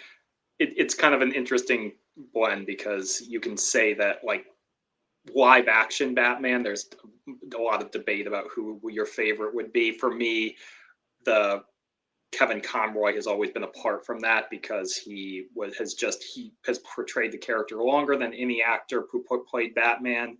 He has so many incredible, iconic performances across the animated series and the movies, but he also was a cinematic Batman because Mask of the Phantasm did get released in theaters, and if you're allowed me to include that, then there's no contest who the best cinematic Batman is. It is Kevin Conroy, and always will be. But for those who haven't seen Mask of the Phantasm in particular, I really want to say, please do give it a chance. For one, if you don't like long movies, only 78 minutes, but tells a full and complete story. It feels long, like in a good way. Like it feels big. Yeah, it feels epic. And it also features an absolutely incredible original character, Andrea Beaumont, voiced by Dana Delaney, who we're going to pay extensive tribute to because she's a special character, and one I'm actually kind of heartbroken has not taken on a bigger role in the Batman mythology, because the Batman animated series gave us so much in terms of, it gave us Harley Quinn, it gave us the now canonized version of Mr. Freeze's backstory. It always felt to me like Andrea Beaumont should have been one of those characters that also made that leap into the comics, and she never quite got there. But it's an awesome role, awesome movie. And if you haven't seen it, I hope you do give it a chance and join us when we talk about it next week. And even though we focused primarily on Mask of the Phantasm, I'm sure we will talk about a bit about, like, in a larger sense, the animated series as well. And speaking of, like, um, complicated feelings at youth, I will just say that I had such a huge crush on the animated series Catwoman. Just throwing that out there. As you should. Yeah. And yeah, so that'll be a lot of fun. Okay, let's jump back in to Sense and Sensibility. Um, where we leave off, we got so consumed with talking about Batman and James Bond. Well, we had spent a lot of time talking about Alan Rickman and Colonel Brandon, kind of giving him his due diligence. So maybe we can shift focus and talk a little bit more about Hugh Grant and Eleanor and Emma Thompson's dynamic, because I feel like we haven't focused quite as much on that. If you don't mind. Yeah, no, well, like I was saying earlier, it's just, I love what Hugh Grant brought to this, because we get to see him very little in the film. He's, it's like the opening of the film is its own little, like, episode, and then he disappears for a long stretch. He pops back up, in the middle of the film, and then he comes back at the end just to make us all cry. Um, but it feels like he's a constant presence throughout the movie, just because, it's a testament to Emma Thompson that it's all, like, boiling under the surface of, like, first how much she clearly does miss him, and then the pain when she hears from Lucy that the two of them are actually engaged. And it's just, it's funny because at the time, like, Hugh Grant would have been like the big movie star in this film, and the fact that he's out of it for long stretches just feels so unconventional. But of course, that's the story. And yeah, no, I just, yeah, it's funny because you'd almost expect him to, like, maybe keep some of his Hugh Grant-isms at bay for playing role, but actually he utilizes them to such great effect. As we were talking about earlier, he's just so, like, his sense of comedic timing is off the charts, but that's balanced with such great, like, romantic chemistry with Emma Thompson, and the fact that the two of them can be in a room together and barely be saying a word, and it's just, like, off the charts amazing. And yeah. Hugh Grant, is, like, unlike Alan Rickman, who was perhaps not as well known for playing this type of, romantic lead in this type of movie. Hugh Grant has staked a lot of his career in this type of genre, some of which preceded this. This was after Four Weddings and a Funeral, but this precedes Notting Hill. This precedes About a Boy. This precedes Love Actually. This precedes Bridget Jones' Diary. So it's kind of, he's still in the younger stages of this this era of characters that he became so well known for playing. But it's one of the purest distillations of it, because he is a character who, in this movie, is coded to us as a good man, an honorable man, almost too honorable to a fault. The central conflict is, of course, the fact that he isn't free to follow his heart to marry Eleanor, not because he doesn't love her, because he very clearly does, or not because he is being held back from her by other circumstance. It's because he made a promise when he was younger to marry this other woman, Lucy Steele. Which again, we see the convention. We see the conventions of the time. It's like from a modern standpoint, we're just like, dude, take it easy on yourself. Yeah. Feelings change. Yeah, and that again. I mean, and there are other factors like the fact that his unseen mother is clearly not the nicest woman or the most understanding woman, and he clearly is he is also being pressed to marry for advantage, which is the whole reason that he didn't marry Lucy in the first place. But from the moment that he and Eleanor connect, you're just like, yeah, these two belong together. They have that spark, and they have that understanding that makes them so well matched. And the conflict between them is all the more heartbreaking because they're torn apart by societal circumstances and this kind of barrier that in our modern sensibilities, again, we would have no problem just smashing through, especially when we meet Lucy Steele, who, you know, she has her sympathetic qualities as well, but given the fact that we're so much more attached to Eleanor, we're just like, why the hell would he, like, he hasn't even committed to her that, like, to that extent. Why would he not just go follow where his heart truly lies, especially once we see that Lucy is kind of a little bit more manipulative and not the kind of person who's perhaps the best match for Edward in that way. But which again, I just have to say, the moment when she takes the handkerchief with his initials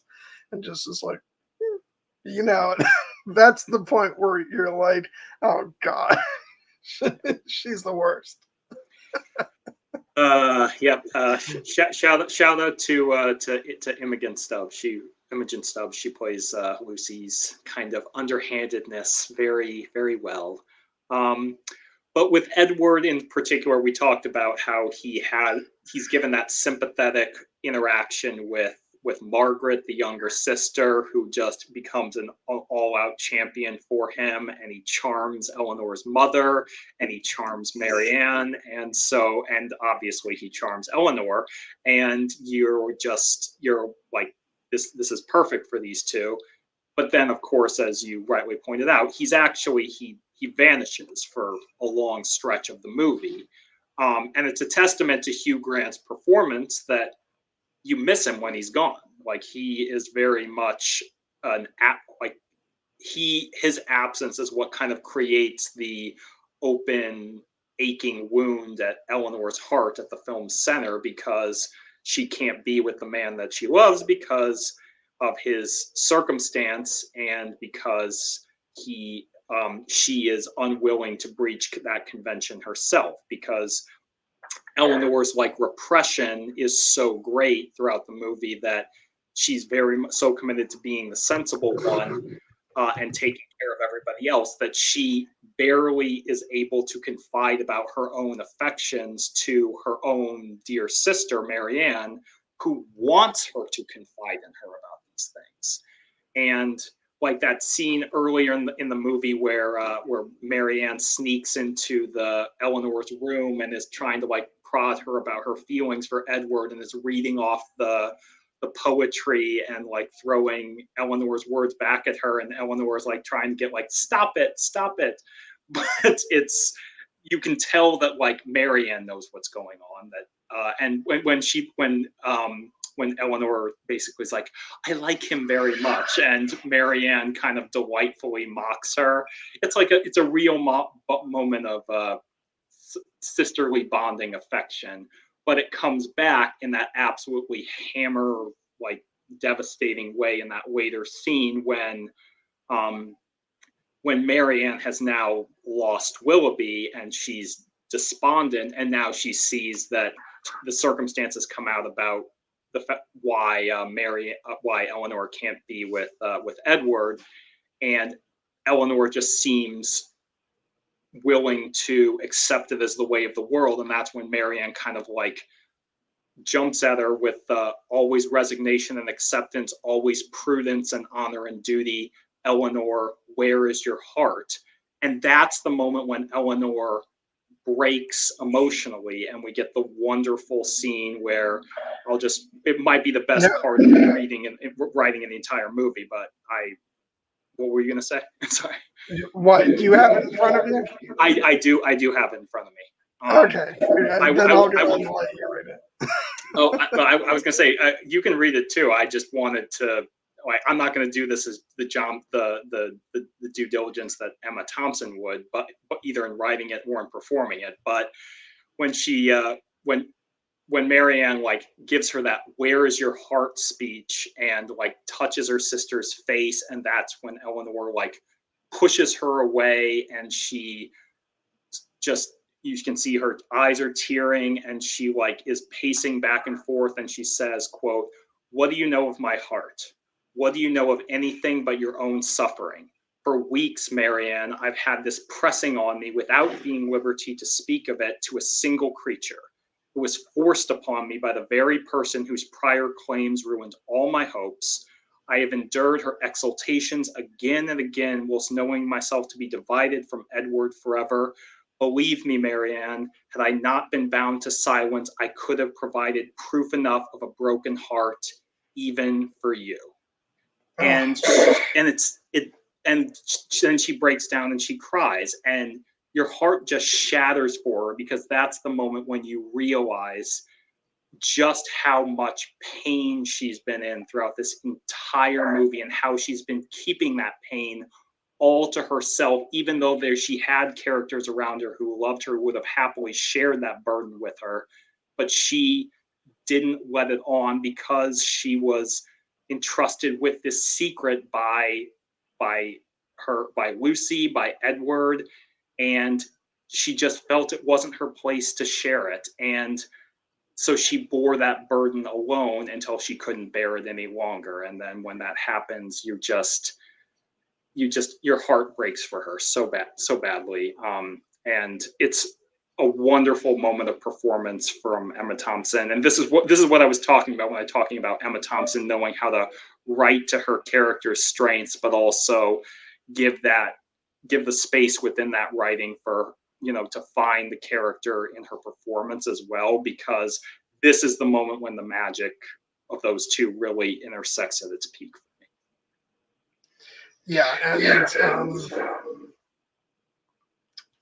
Yeah, I just love the interplay between her and Kate Winslet.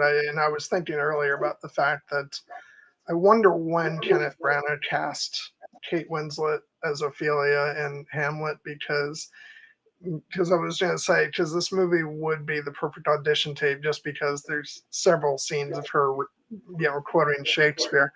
And it's the same kind of, I also wish Kate Winslet would do more Shakespeare, because I have such fondness for her performance in Hamlet, as well as this movie, which isn't Shakespeare, but again, there's quotations of Shakespeare in this, but she does so well with that kind of elevated language that you get with both Shakespeare and Jane Austen. And so it would be fun to see her, dip her toes back into that. But anyway, no, that scene just breaks my heart. And it's interesting because I know that when Emma Thompson was approached to write the screenplay for this, like her first reaction was, Sense and Sensibility, shouldn't we do Pride and Prejudice? And because Sense and Sensibility is not like regarded as like, one of the more easily adaptable stories for film, and it's not typically seen as one of the most romantic of Jane Austen's stories, but just the way that she handled the writing and then her portrayal as Eleanor, there's just, it's so beautiful the way the language in some ways is so reserved and like plays to the bottling up of emotions, but in that way, especially I mean, this is true for all the characters, but especially for Eleanor, the way all that passion and emotion is like buried deep down, ready to boil out, and it's such an impeccable job at both writing and acting.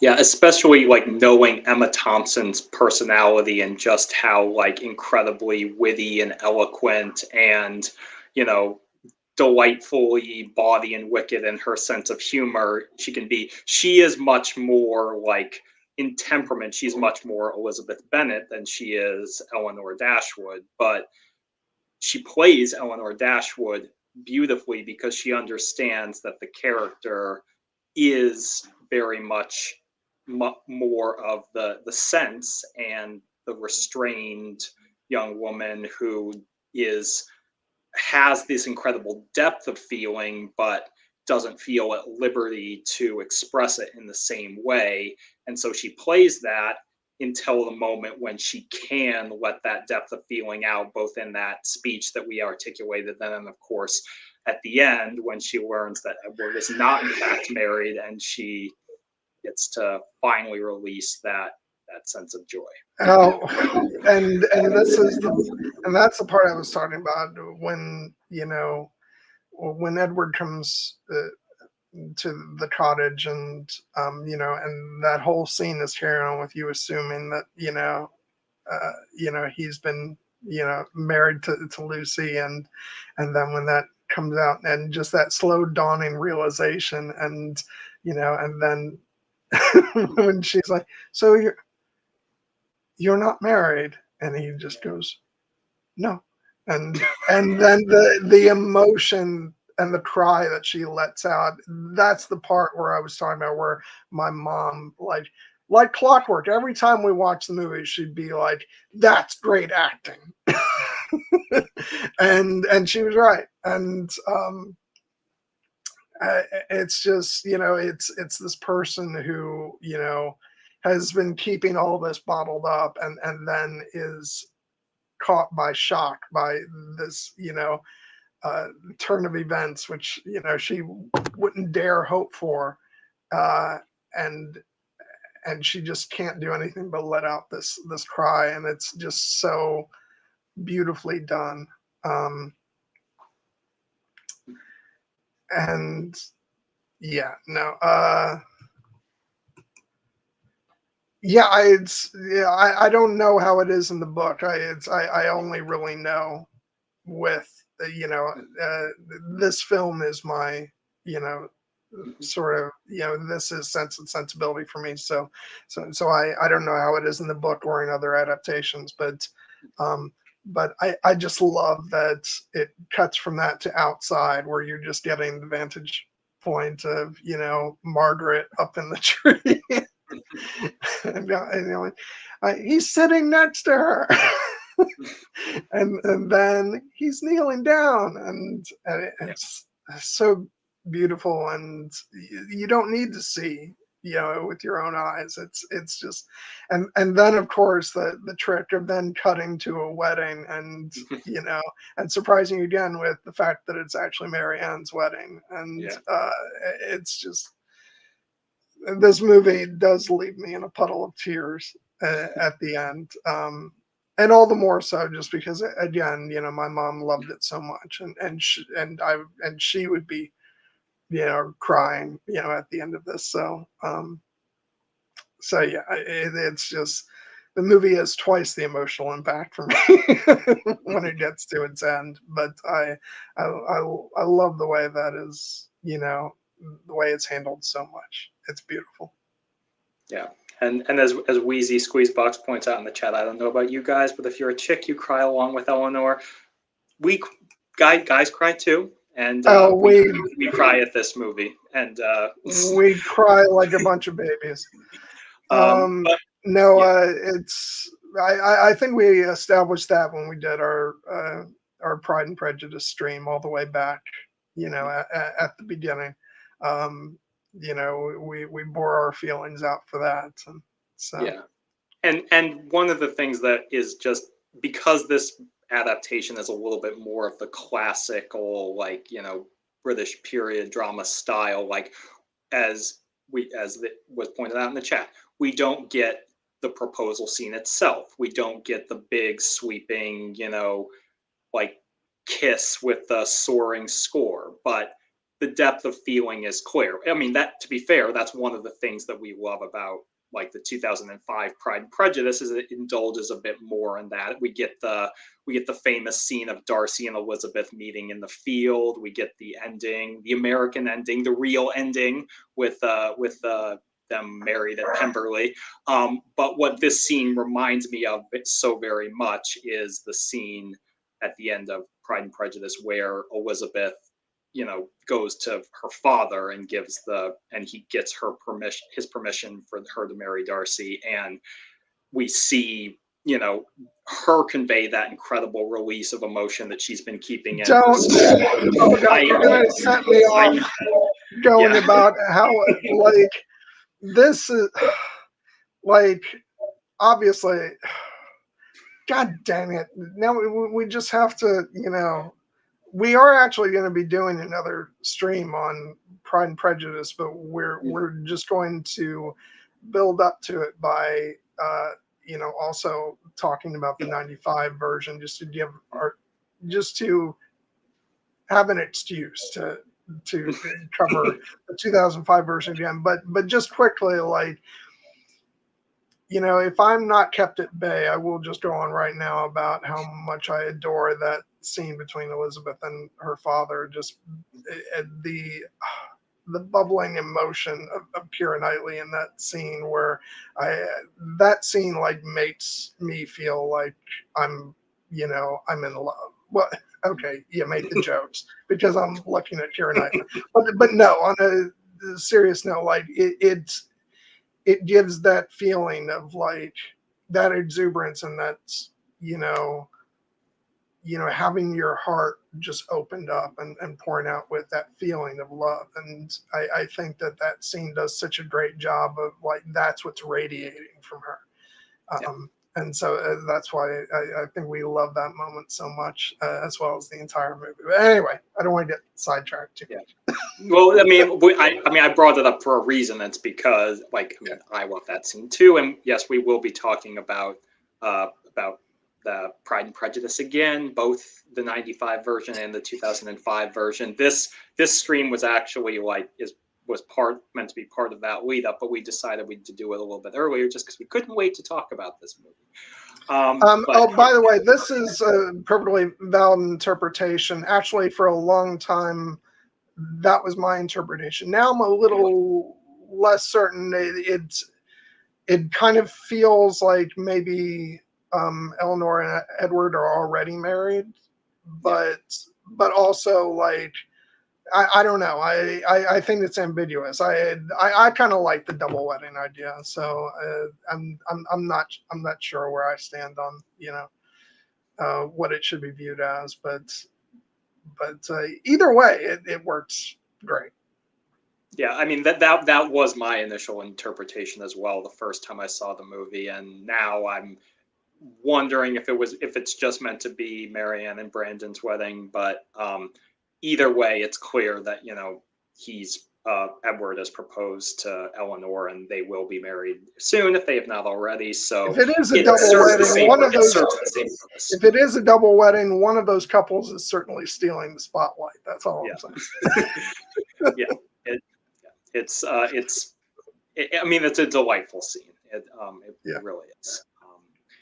And of course, it ends with Colonel Brandon throwing the coins in the air, which is kind of a wonderful, evocative image of the fact that all these characters have been so obsessed with money for the entire movie and circumstances, and here he's just, tossing coins into the crowd, just because ultimately, as the movie is really pointing out, like, love is the thing that in the end is what is going to make these characters happy. Coming back to that, sonnet about love is not love, which alters when its alteration finds.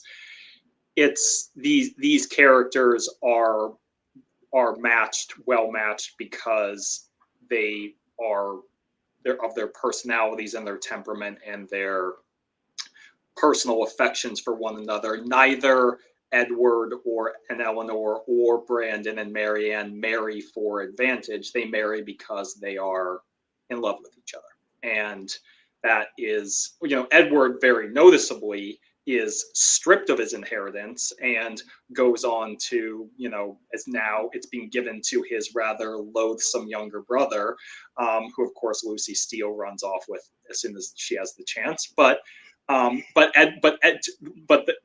In classic fashion, Edward seems pretty okay with that overall, because he was talking in the beginning of the movie about what he really wanted to do was go off and become a vicar and do some good in the community level, and now he will with the love of his life by his side. So.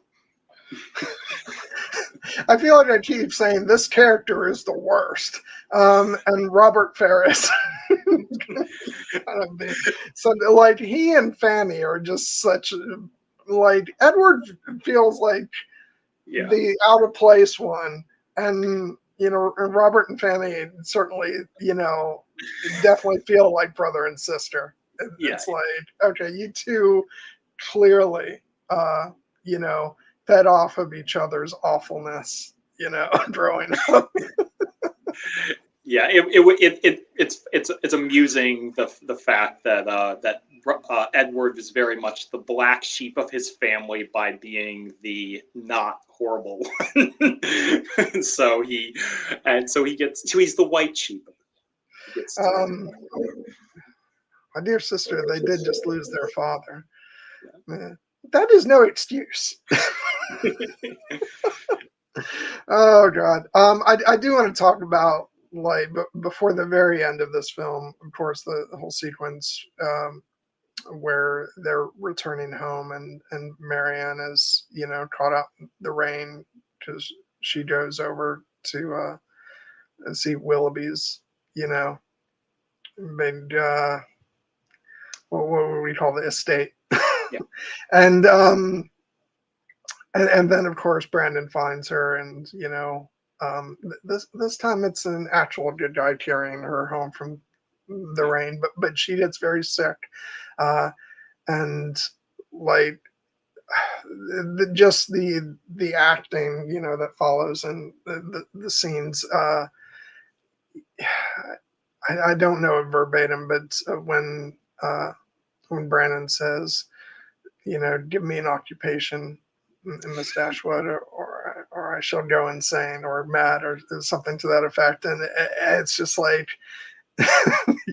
on paper that shouldn't be like one of the most romantic lines ever, but but it certainly plays that way coming out of Alan Rickman.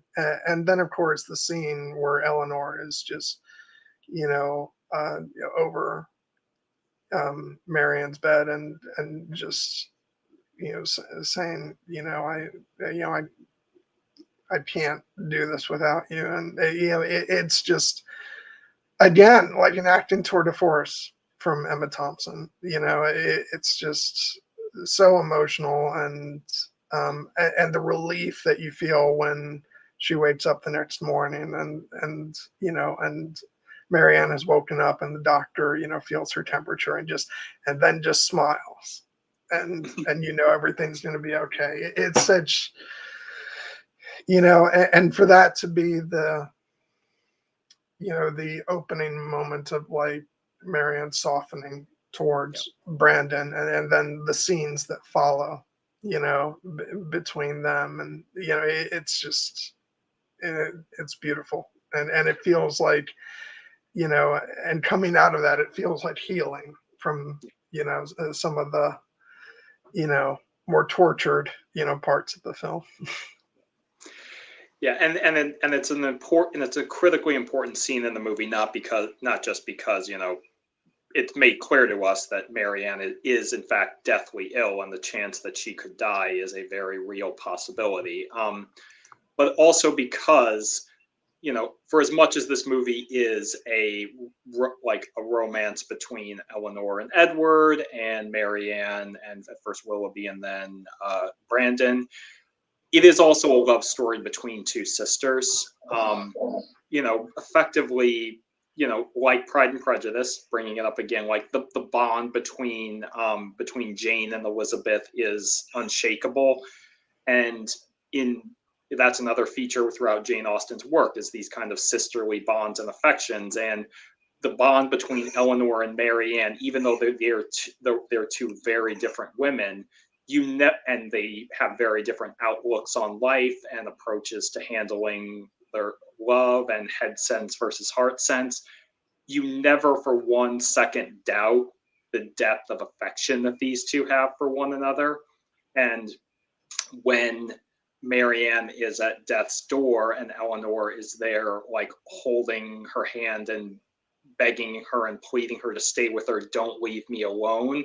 That actually might be the single most heartbreaking scene in the movie, because you just sent you like it's at that moment that you realize just how much these two sisters have relied upon one another in this world that has treated them cruelly, like taking their father away from them, taking their uh, financial future away from them.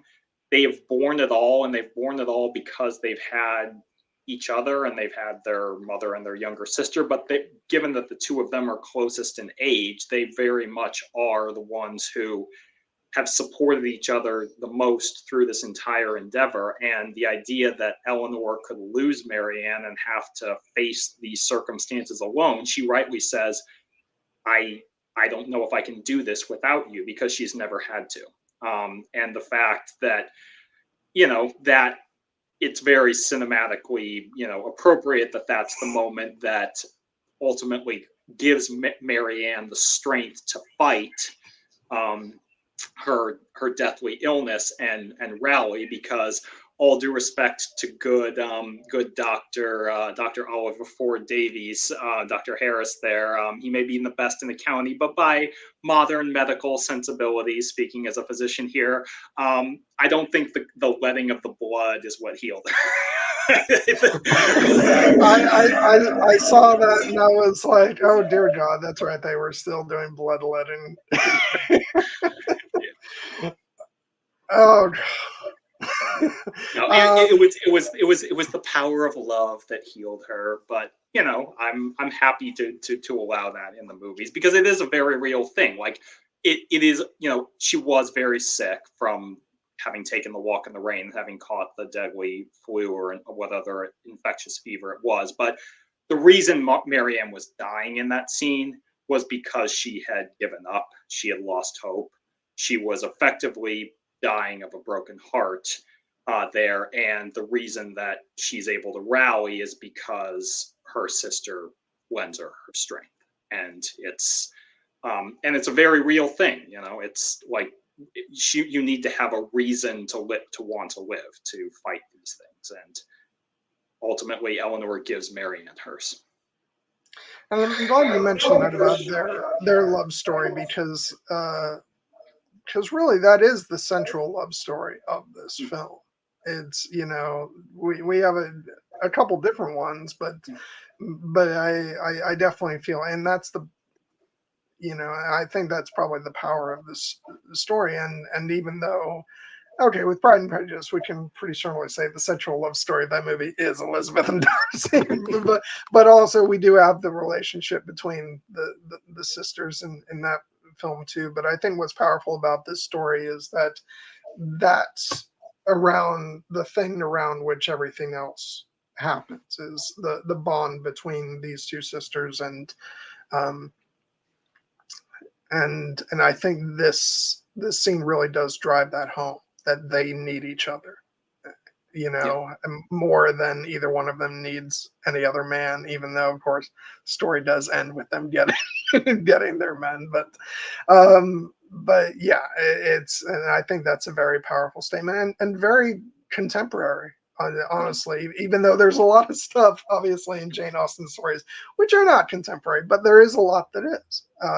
Yeah. Often in Pride and Prejudice, Elizabeth is a very modern heroine, and I think the emphasis placed in this story on the love between the two sisters being like the central, love story is a very strong and good message. Um, Mhm. so yeah. Um,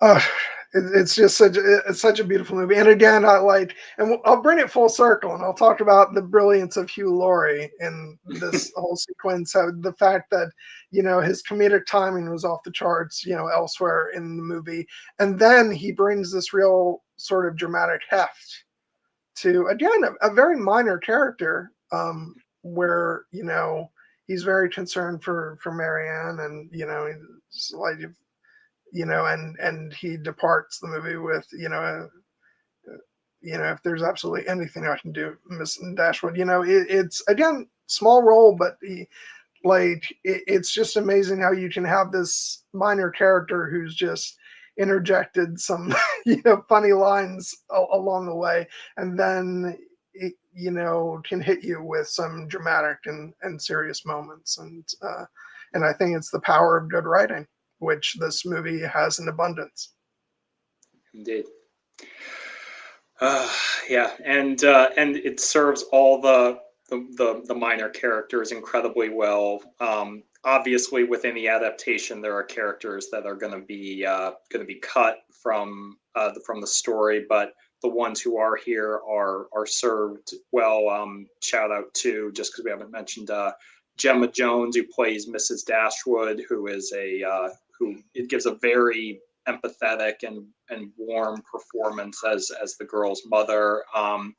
We already mentioned Robert Hardy as Sir John Middleton, who is hilarious in this movie. Like, just a dude who loves life and loves his dogs. And obviously, he and his mother-in-law are very similar in temperament, but you don't hold it against him, because you're like, the guy is just the just Okay, yeah, I was just trying to think, where do I know him from? And of course, he was Cornelius Fudge in the Harry Potter films. Oh yes, Um, if you go down this cast list, you will find no fewer than, I believe, 6 or 7 actors who are also in the Harry Potter films. I just, whenever I think of him, I just always think of he's back. Yes. No, he's great, and he's great in this because yeah, he's really funny, and oh god, but the two of them together were so, yeah, him and his mother-in-law, so many eye roll moments, like they're them sharing the joke over the mysterious Mr. F, and uh, will it be an F major? And of course, to them, it's the funniest joke ever uttered. Yep. And goes along with the themes of just a lot of these problems would be solved if people could just have a less case of mistaken identities. If like a lot of Eleanor's pain would have been resolved much earlier if they would just have been like, Mr. Robert Ferrers is married, not Mr. Edward Ferrers. Instead, it's just Mr. Ferrers, and of course, there's only one in the entire world. So, but that's the kind of humor that goes along with the time. So it's I'm sorry, like every time we mention Robert Ferris, I'm just picturing those teeth, those like I'm sorry, I really don't like, because this is not to shame anyone who may not have the straightest teeth, but it felt like such a like stereotypical set of British teeth. yeah, and what Yeah, and what I will say is because I was curious about that, I googled the actor who played him, Richard Lumsden, and I don't think those were his real teeth. I think he was probably wearing. Good. I At don't least, feel as bad then. yeah.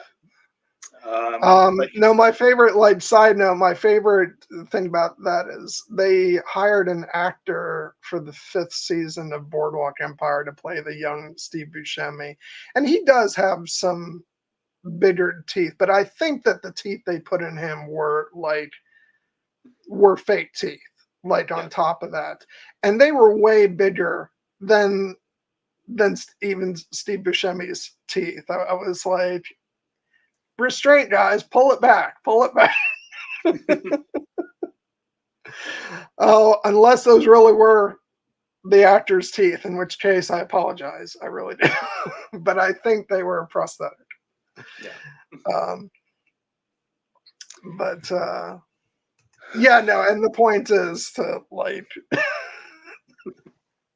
that's kind of on purpose, that this guy is supposed to not be appealing at all. Yeah. Outer appearance reflecting inner character there. Yeah. But yeah, so is there anything else we didn't cover them? Well, I'm gonna subvert the drinking game a little bit, and I'm gonna be the one to bring up the score. Oh my By god, I feel so bad now that I haven't mentioned the score. Patrick Doyle is a genius, but go ahead, I'll let you take it. yeah, no, the reason I just wanted to bring him up, and then I will let you do your rhapsodic, type 5 on the score, is the Patrick Doyle is not one of the bigger name composers that you think of, but when I'm going down his list of the scores he's so accomplished, and he was nominated for an Academy Award for this score, which I think was richly deserved. But when I was just looking at some of the other ones, and there's no way I'm going to be able to list them all off, but the two that jumped to my mind immediately were one, I have been absolutely in love with his score for the 2015 adaptation of Cinderella, which is a movie that I was rewatching because it's on Disney Plus, and it is great. It is my favorite of the Disney action sidebar. I have not seen that film, but I have wanted to for a long time, and now that it's on Disney Plus, seems the perfect opportunity. I would love for us to schedule a watch party for that. Oh, in the Slack. If we do that, I will absolutely do that, because I adore that movie. It is one of my actual favorites, like top 100 probably. Like, and it's I know that some people have complicated feelings about the live action Disney remakes, or whatever you want to call them. But that one seems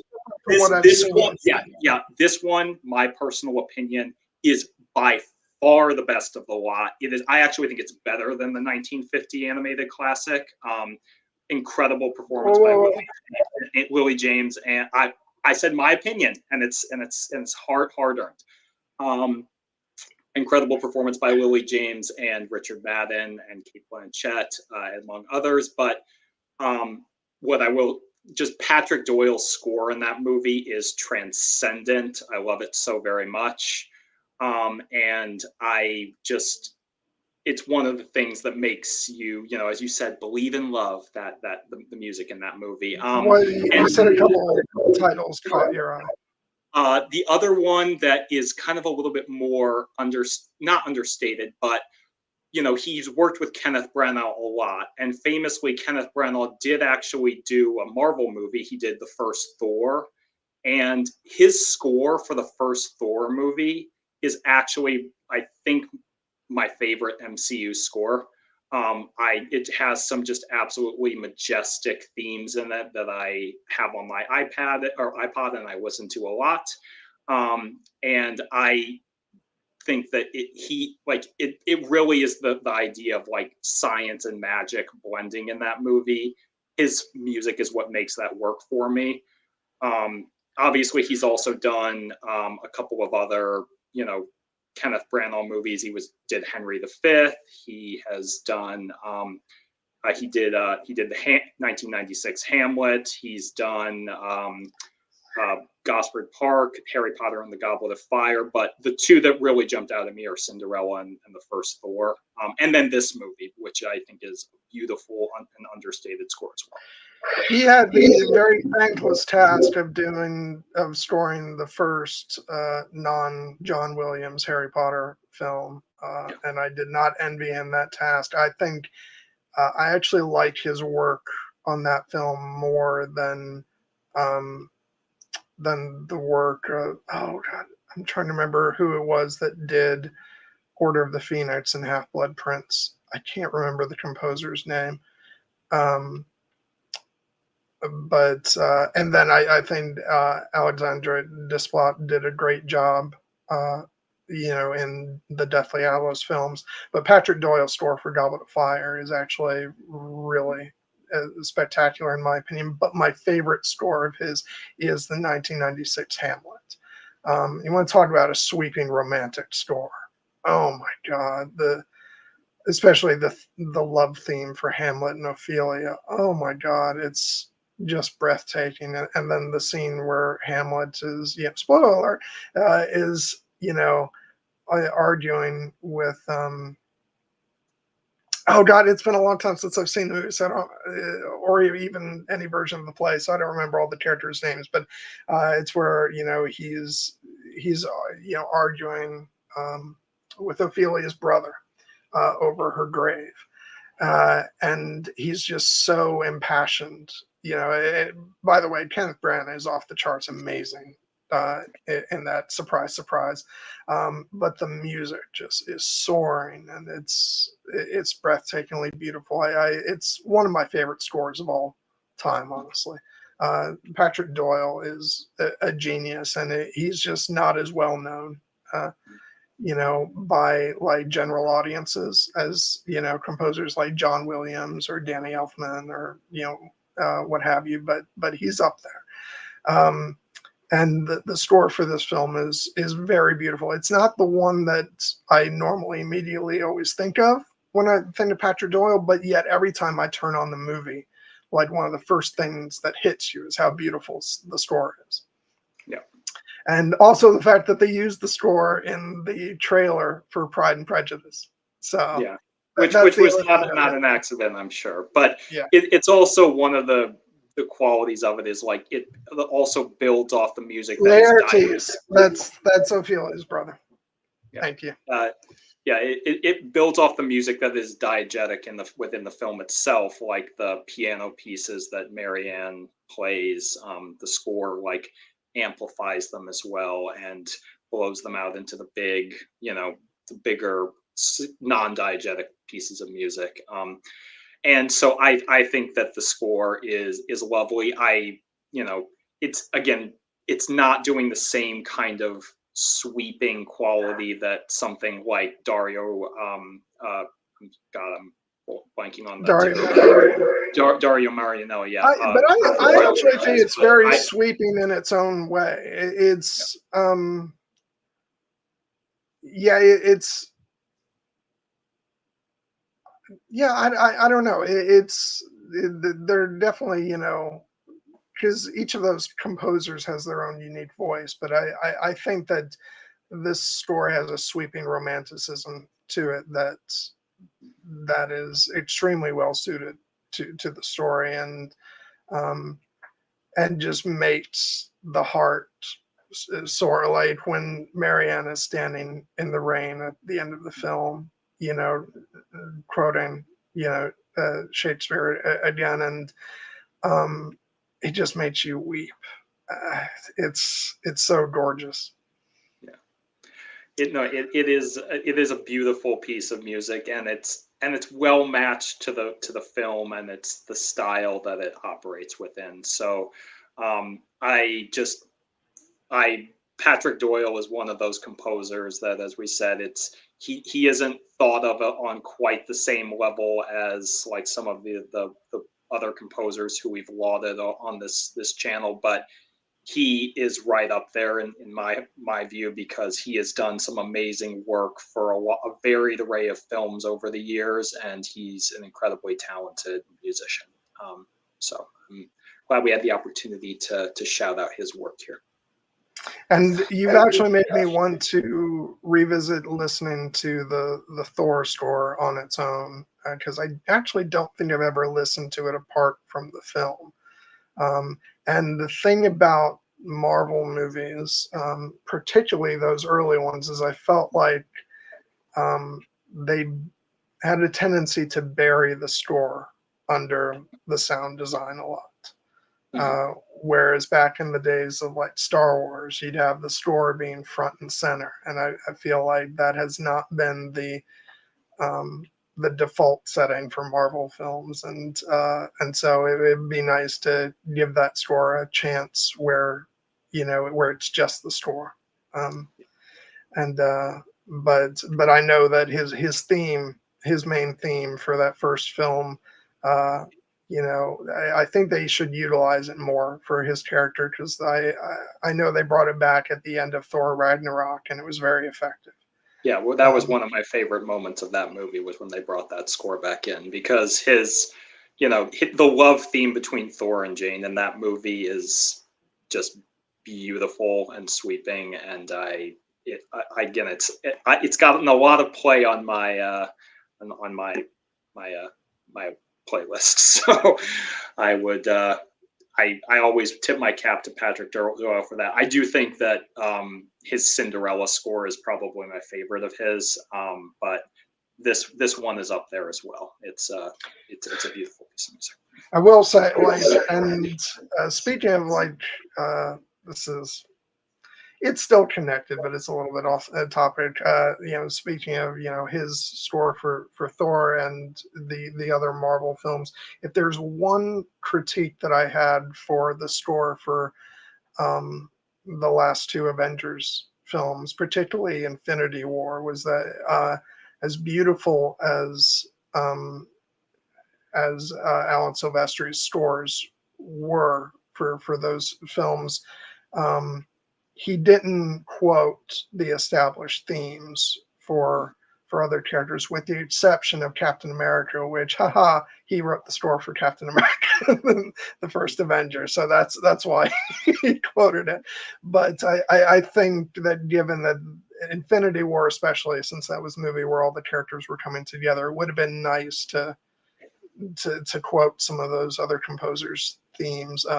I think the one exception was they pulled directly from the Black Panther score, in that film, and that got like a huge applause when I saw that in theaters. So, but yeah, that's another discussion to be had. So I will give that a shot and listen to that score. And but now we've been talking about his music for Hamlet, and I'm like, damn it, now I want to watch that again. It is 4 hours long, but maybe I can set aside the time. So yeah, that took us a bit off course, but it's all to say that Patrick Doyle is a phenomenal composer, and his music for this film is unbelievable. It's incredibly beautiful, and I was very happy a couple of years ago when I was I forget which trip it was. It may have been when I went to Williamsburg to see a few of our friends. We went to a store that had like a CD section, and I found I don't remember if it was used or if it was still in its wrapper. In any case, it was in great condition. The original soundtrack for Sense and Sensibility, and I picked it up, and I was very very happy to have my physical version of that score, which I actually hadn't bought in any form before. So that was nice to be able to pop that in and listen to it. Okay, so I think we did the score justice. Yeah, had to check off that particular square on the bingo card or the drinking game or whatever you want to play like that. We just I couldn't let it pass.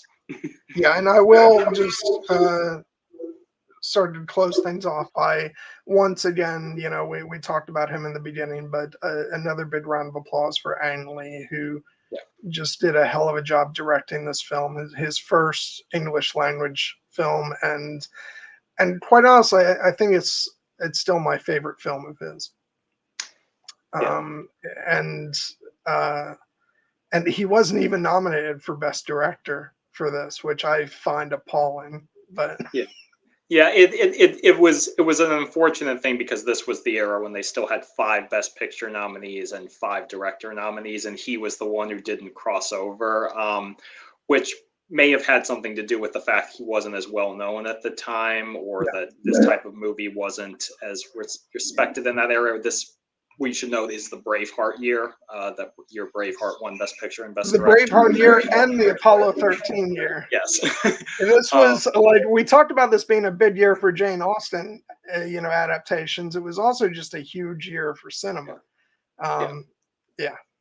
But what the I agree. He should have gotten more recognition for this. I think he is now, and I will say that in this case, the Academy has made it up to him because he has won twice since then for Brokeback Mountain and for Life of Pi. Although I do have my quibble with the year that he won for Life of Pi, because I think Spielberg should have won for Lincoln. But I think so. But yeah, Ang Lee was a deserving winner as well. Yeah. And despite the fact that I would have chosen other movies ahead of it, I think I can say, and I am not the hater of the film Crash that a lot of people are, but I think looking back on it, it's pretty clear that in addition to his win for Best Director, Brokeback Mountain should have won Best Picture as well, just because it was clearly the front runner that year, and it had won everything else, and because it was a very important film culturally, and so that's kind of one of those years that's always a bit of a black mark. But I'm still glad that that he got his Academy Award for Best Director for that. But yeah. I'm trying to think of anything else we need to cover about the film. Just again, talking about how all of these, everybody involved in this film just did such an amazing job. This is a tour de force, from the direction to Emma Thompson's screenwriting, to all the performances, the music, the cinematography. Everything is just, it's a classic for a reason. And yeah, I will go on a little bit about the passage of time. I can't believe that 1995 was almost 30 years ago, but that's also, it's fun for me, in that way, because I get to look back on this movie, which once upon a time was a like brand new movie playing in cinemas, and now I get to look back on it as this revered classic that is still as breathtakingly beautiful, as when it came out, perhaps even more so, because I really don't think that this movie could have looked better when it came out than when I was watching on that shiny 4K disc. So yeah, it is a movie that has held up incredibly well, even though I discovered it a bit later. I didn't obviously see it right when it came out, but like going back and looking at the movie, the time when it was made, and watching it again today, I'm like, it like the best of the Jane Austen adaptations, it feels timeless, but also timely in the best sense, because it still has that element of modernity to it that makes it feel immediate to our circumstances, even though it's, depicting Regency era, England. And I feel that it's, for the most part, like a movie that its esteem has only grown with time as its cast remains beloved. It's all the craftspeople who worked on it, including the director, have been acclaimed for it. And I'm just glad that it remains kind of a cultural landmark. And again, just bringing it back to our love for Jane Austen, and the fact that, Pride and Prejudice is a touchstone for both of us. And the fact that that movie would not exist without the success of this movie. But this movie is also a wonderful adaptation and story in its own right. I'm just very glad that they, to have seen it again and be able to celebrate it then and now. And if you ever happen to have the opportunity, I do think that this movie and Pride and Prejudice make for a spectacular double feature, one that I have indulged in a couple of times over the years. And add Anna to the list because it's I will say, just looking ahead to the next time we talk about Pride and Prejudice, Universal, maybe you put out a 4K Blu-ray, of that one, so that I can have a whole new appreciation for it the next time we talk about it. Maybe they're planning on doing it for the 20th anniversary, which will be next year. I know. I don't want to wait that long. It's. I will say that's the thing about getting older is that now I'm constantly like, no, just give it to me now. It's like I don't want to wait until after my next birthday has passed.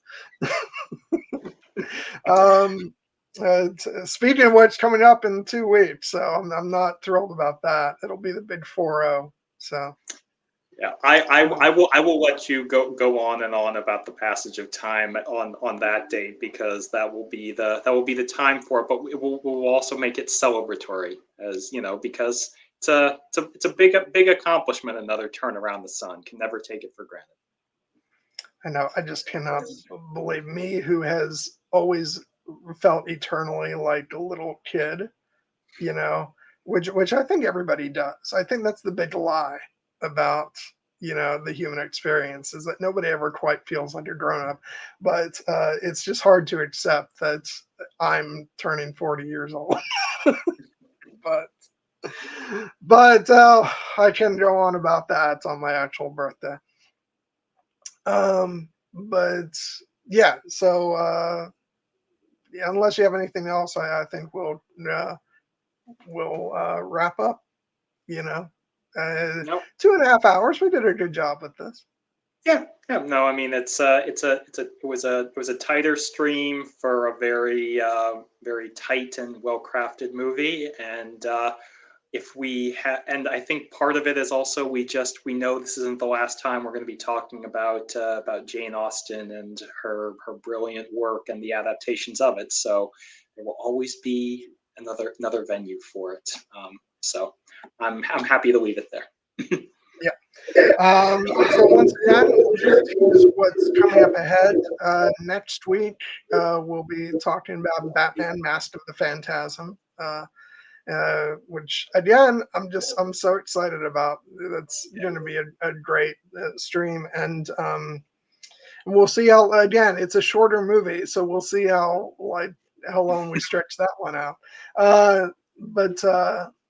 And then the week after that will be my birthday stream, and we'll be talking about the film, and as well as the video game and lots of other stuff, GoldenEye, and we'll just be goofing around because it'll be my birthday. And then the week after that should be our next Bad Batch stream, but we're kind of playing that one by ear. But that's probably our plan. Yeah. So yeah. So that's it. Anything else, Jared, before we sign off? No, it's tis the season for springtime. Spring is in the air, and this was a beautiful movie. I know spring technically kicks off in a few days, but this feels like the unofficial kickoff to it. And now I got to go fill out my March Madness bracket because that's my other springtime tradition. So. Oh my God. I am so happy I've been, for the most part, staying off Twitter because I've completely missed the Song of Madness going on, the Song of Ice and Fire, like, you know, character competitions that go on every year. Like, they can be fun, but they can also be exhausting. And I'm just happy to not be bombarded with all that stuff, this year. So I've just been staying off social media. But but yeah, no. But which is not to impugn anybody who gets, who has lots of fun with that. I voted in one poll. I voted in one poll because it was Beric Dondarrion, my boy, against Fagon, decidedly not my boy. And I'm like, I can't resist. Well, the thing is, I always get into it against my will because, and then I really was on a kick with like going to bat for Cersei, which I don't know why. It's Cersei. She's evil, but also, if evil, why hot? That's not the only reason. The eternal question. But also, Cersei is just a phenomenal character. So and when push comes to shove, it seems like every year she does go down. When she's up against characters like Sansa or Arya or what have you. And I always feel like I got to go to bat for the villain. And we love Cersei and Lena Headey's performance as Cersei in the TV show. So anyway, now we're really getting off topic. We're supposed to be wrapping this up. I just want to thank everybody who tuned in tonight. And what I loved most of all was that we even had side conversations going on in our chat, which is very reminiscent of what used to go on in the Here We Dragons streams, but I don't think I've ever had that on our channel. So I'm actually really excited about that. So thank you for everybody who's chatted along with us. Thank you for Guilty Undertaker, Stephanie Frederick, Wheezy Squeezebox. Wheezy, it was so great to see you. Anna, thank you for hanging with us, and just anybody else who was here along the way who I missed. You guys are great. Thank you so much for hanging out with us while we talked about a wonderful film, and we hope to see you guys next week. Until then, have a wonderful night, and I don't know. I don't have a special sign off because we weren't talking about anything geeky this year. I'll just because they're saying it in the chat. Happy St. Patrick's Day to those who celebrate. Happy St. Patty's Day. Bye.